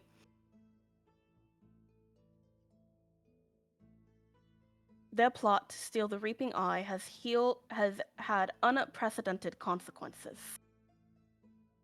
But I am not here to rehash history with you. As alluded to in these messages to get you here, my spies have uncovered information that a band of rebels, led by a shadowed figure known as the Fainwraiths, have hatched a plan to steal Niktas, the Great Owl's sowing eye. They believe, without it, the overabundance will end, and while that may work for a time being, without the Great Eye able to do any of her blessings in nature, having already lost her Reaping Eye, nature may start a war with itself. If that happens, the war that we are currently caught in with each side will seem negligible as nature reaps its path. The reason I am asked you all here, you, a druid who wants to wage war against all of the rot that they see, and a ranger who uses his skills with animals to decimate areas that Havenites are. A Havenite torn between duty and honor, and a woman setting out to record it all and make sense of everything. The reason I ask for you is because I cannot send my spies. While I may not agree, and he kind of takes a breath, with the Archmage Phallus in stealing that eye, I understand his intent, as Havenites are dying, but that does not mean that we should have done what we did. He acted, and these are the consequences. However, the Fainwraith stealing the sowing eye could likely, and almost for certainty, spell absolute decimation for all of us. I am asking you to stop the Fainwraith.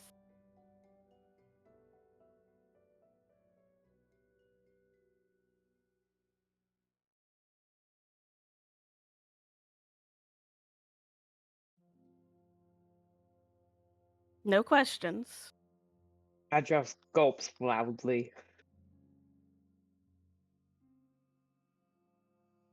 You're muted. It's more that I there's am? lots of questions. I figured as such.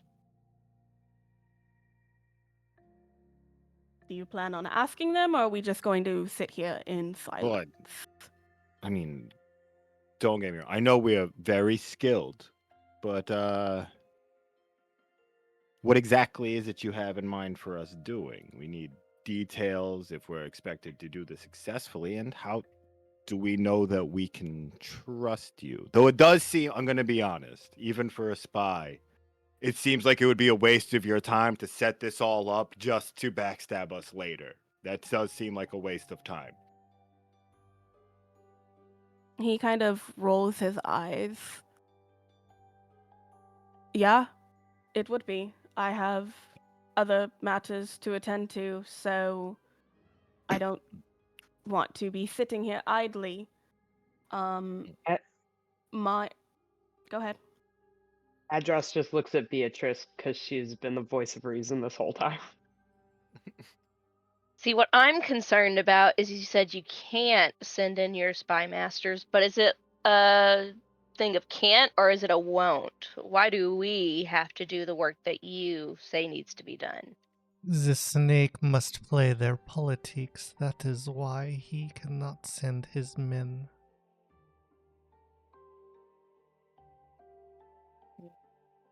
This one is correct.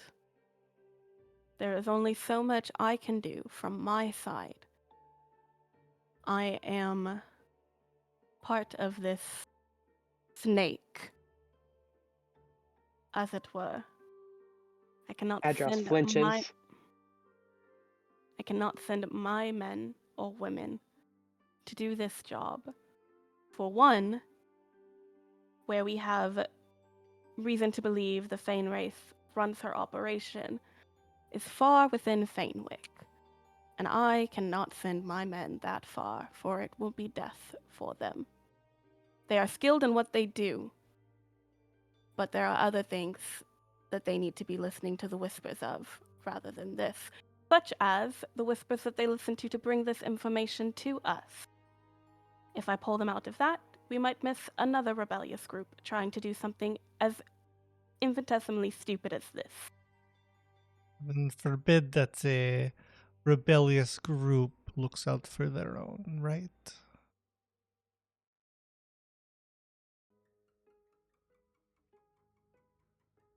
You've struck a chord with that because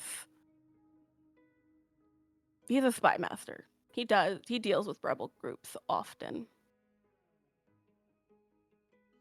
But after seeing that you've struck a chord, he schools his face again and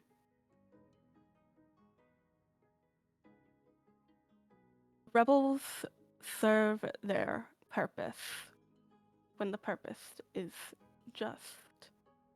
However, do you truly think that the stealing of the sowing eye from your faint divinity, Nikta, could actually spell good? Do you really think that that is what I am arguing about? Of course not. It is I just don't that. think you have much room to talk about what's right and wrong. Who are you Krill. talking? Who are you talking to? To Krill. Okay. Krill hasn't really looked at you that much during this meeting. He glanced at you, but he locks eyes with you now. And you who have abandoned your post, who have defected, as it You know what we're seems. doing is wrong. It's wrong.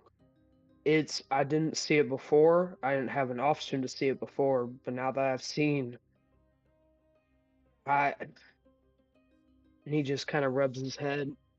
He closes his mouth and doesn't say anymore. And looks away. What is right and wrong in times of war are difficult to see. There's only time of war because you brought it to us. I was against it. Yet you still stand there with them. Staying silent is just as bad He as not putting against it. He- Staying silent is worse. isn't this him trying to take action though? Like this is where I don't. It is just I a guess we're snake doing it. trying to save his skin. It just Look. is convenient Look. that this skin would save us as well. I've learned this from dealing with Pico. Sneaky peoples like this, they can't always do the tough stuff themselves, because if they get caught, then it stops future sneaky things from happening. So they send the people they think is best suited to it. Even Yes. if they die or live, That is it doesn't matter to them. That is a nice think I don't way care of of who saying I've lost in this? expendable. You think I don't care of who I've lost in all of this? Think I haven't had to watch the people that I helped raise, the people that I taught them how to do, die? I haven't watched children die on both sides. I do not agree with what we are doing, but my hands are tied in how much I can help. And this is me trying to help.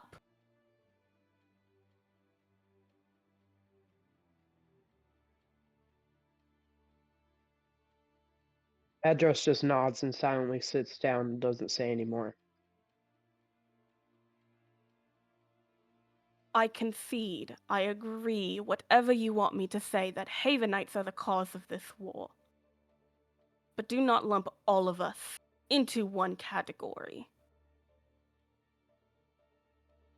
Some of us have been just as devastated as you have.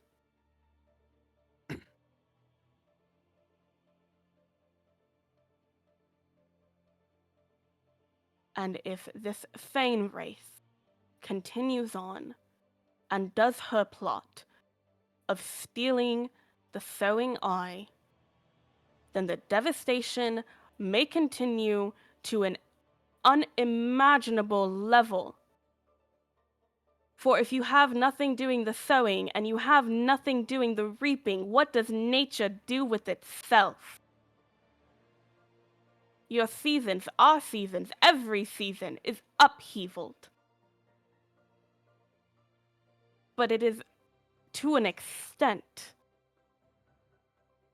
A small as that extent may be manageable, because you still have Nycta controlling what she can of the seasons. There is reason to believe that if you steal this last vestige from her, as it were, you lose her entirely. And we saw and are seeing what happened the last time a faint divinity was killed. We are reaping what we sow.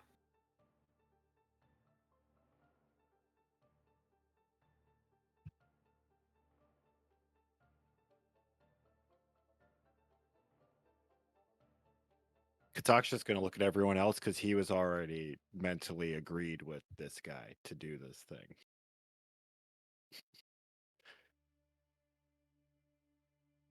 Adros just nods once and doesn't say anything. Does Beatrice do? She's just like sitting and staring, like, I don't like this guy. Yeah, Do you so say that out loud? I think she's gonna go, I don't really like you. This isn't the way I would have liked to have been approached, honestly. But you're right. Who knows what will happen? But it's got to be worse than what's going on now, and I don't want to be a part of that. So might as well fix it. Lucky for you, I'm used to not being liked. Yeah, well, that's probably pretty easy for you, buddy. So, Comes with the territory. yeah. And you? Kalis? What thoughts do you have on the matter? Hmm.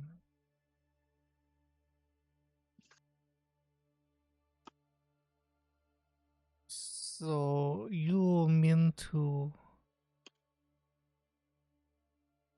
conscript us to your own, to fight against our own people in this war? I don't want you to fight. I want you to stop her. I want you to reason with her. That is another reason why I ask you. You, 3 of you, anyway, are Wicklings. You are her people. She is more likely to believe you than Havenites. But I hear whispers of how dangerous these woods are, and maybe you need a little muscle, so Havenites can help with that when they are torn from doing their actual duties.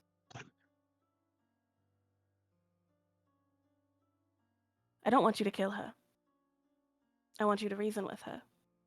If you can't reason with her, then yes, maybe a fight must happen and maybe she must be taken down.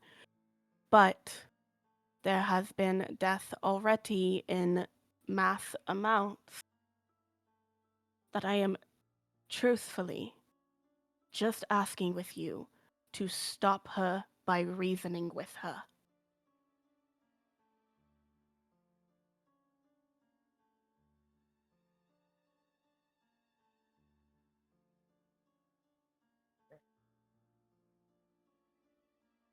I mean, that sounds pretty simple for me. I can do my best.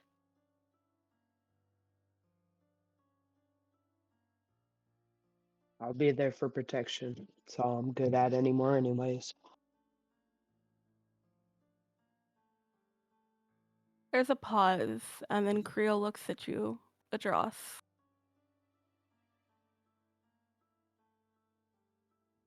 You're good for more than that.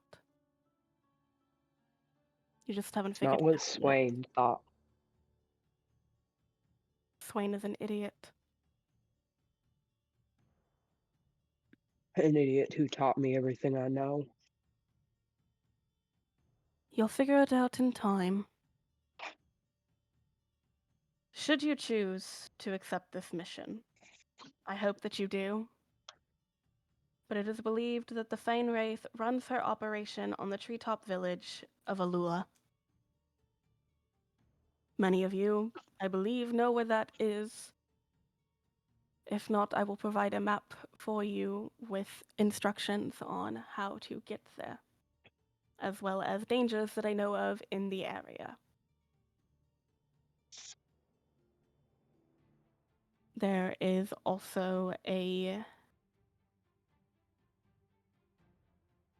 other than knowing that you've potentially done some good, there is a boon in this for you of gold, gems, whatever your heart or family may desire within reason. I am not going to let you go carte blanche or kill all of Haven, as some of you, I believe, want to do. But matters can be discussed as far as a reward, and I have some supplies for you to make this trek.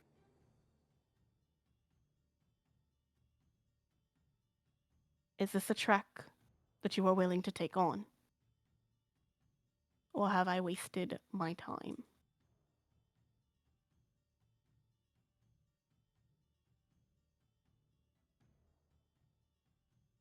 Adross just kind I of mean, looks I've at the already said others, I did it. waiting for their answer.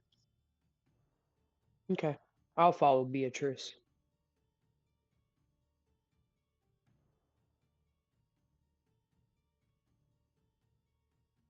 Then we are agreed. And As I'm sure the barkeep upstairs told you. You were never here. You never saw me. This day, you were just taking a stroll. And he gets up and walks away. Before he walks away, Beatrice is gonna call out, "Did you send that Oscar or discount Ed Sheeran, whatever, that guy, to like send your little message to me?" You see him like at the mention of Oscar, he like makes a face of like, ugh. Yes, I did. Can you do me a You favor in the were. future? Write me I. a letter. I'd respond better to it. You were supposed to be given a letter, but the fact that you happened to already be in the area and visiting the tavern, it was easier to get one of my lower level spies to do the job. Yeah. Work with him. He needs help. For the sake of honesty, and I don't think that you would necessarily repeat this to anyone, I don't want him. I was forced into it because of who his father is. He was a nepotism hire. Nepo baby. Beatrice is gonna kind of like straighten up a little bit. Her sass leaves a little bit. She's like, "Who's his dad?" That is something I cannot say. Ooh. Damn! Come on! Signing up to do this crazy ass shit. You will find your supplies you need in room 3 upstairs. I suggest resting for a night before you start on your journey. Of course. One- And I step in front of Creel, sort of as he starts to go again, and I go, and while I don't remember that you were here, I might remember that someone who kind of looks like you were here, unless I had a few more drinks, and I kind of hold my hand out. That's Lowest stakes extortion I've ever fucking seen. I'm trying to get a name.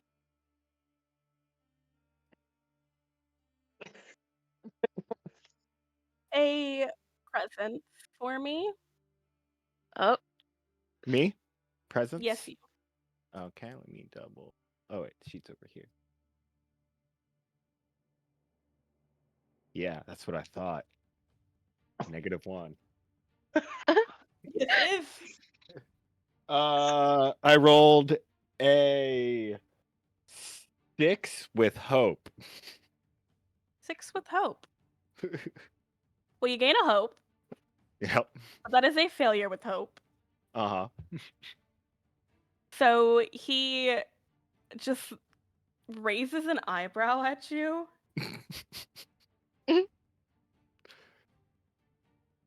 And reaches into his bag and pulls out enough for 1 drink. Okay. That's it. I Spend it kind of like wisely. I hold it up and like smile at the group like I really pulled one over on him. And he just like brushes down his front and straightens his cloak and then pulls his hood up. And anything else? No, I'm good. He leaves. Rue, I think that's supposed to be a window, but there's stairs leading to it, so I don't know what that's about. Yeah, I don't know either. No, there's a mysterious blue light coming from up here into Yeah. a bizarre stairwell. Only so much you can do with A that's stairwell not made of fun. cages. Yeah. But unless you guys have anything you want to talk about amongst yourselves in character right now, I unfortunately am gonna have to call it because I work a double tomorrow.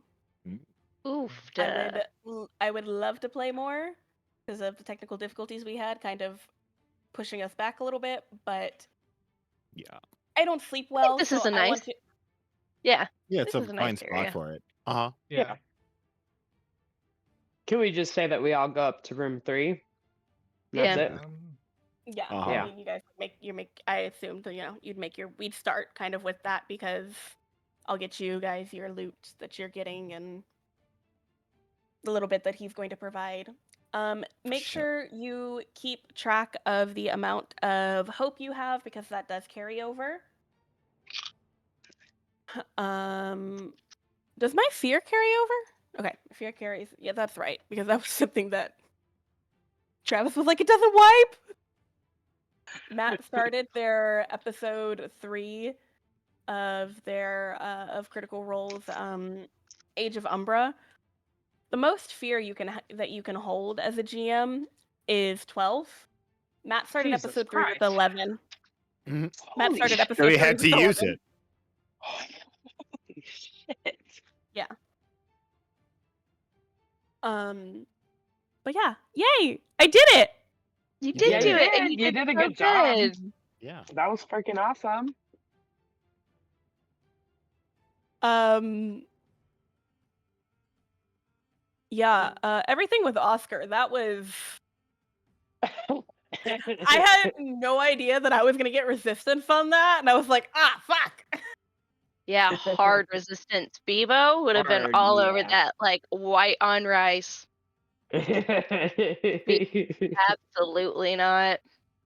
Yeah. If it was a different scenario, Kalis would not have agreed to this. Like if we were playing a game, Kalis would he would have like basically like told this guy to go kick fucking rocks. That was an option.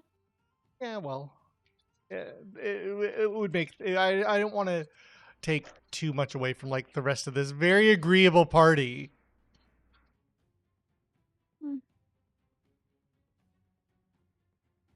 Because I'm just nervous.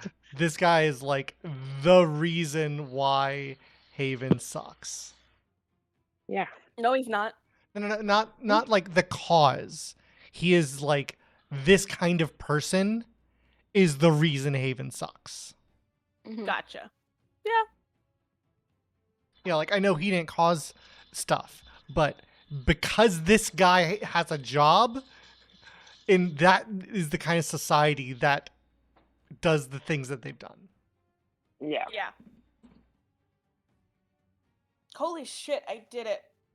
You did do You it, and you did. did so You did well. so good, bro. There's no reason for you to be nervous. You did Yeah, so you did good. freaking awesome. Your accents were on point. That was some great acting. You did recover well when I was like, absolutely not. Because I saw it, I was like, I watched the No, same look when like Emerus was like too nervous to flirt with Legolas. Like it's the same thing with Rick Abbott. Where you guys were like, oh. yeah, I not prepared for it. It's great. You Rufio and Rick, holy shit, I'm not prepared. I will not be prepared The for the two of you being there. crackheadedness. Just keep going, which is No. why I was like, no.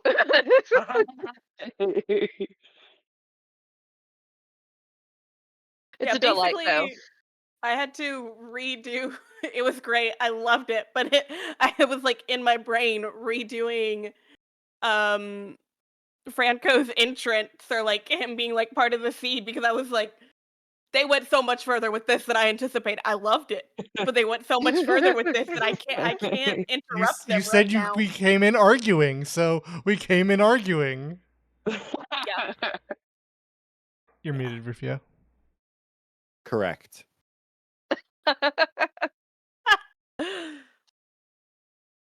Yes, That was Sherlyn, you did fun. so good. Yes. Thank you. Yeah. Yeah, that was really fun. Now next session we get to actually do mechanic stuff. Yeah, I'm excited to see how that goes. We would have gotten to it if we didn't have so many technical difficulties. Maybe. But yeah. I have a name idea for this episode, BT Go Dubs. brush your What teeth is and it? brush your hair. The room where it happens. I Yes, mean- facts. Okay, go. Oh. Either that or Yes. raise a glass, since we were all on a Hamilton kick recently. Yeah. I'm constantly. One of my little vocal stems is I am not throwing away my shot. Shots. Yes. 100%. Mine, That was fun. one that I like think to myself a lot is awesome. Wow. Yeah.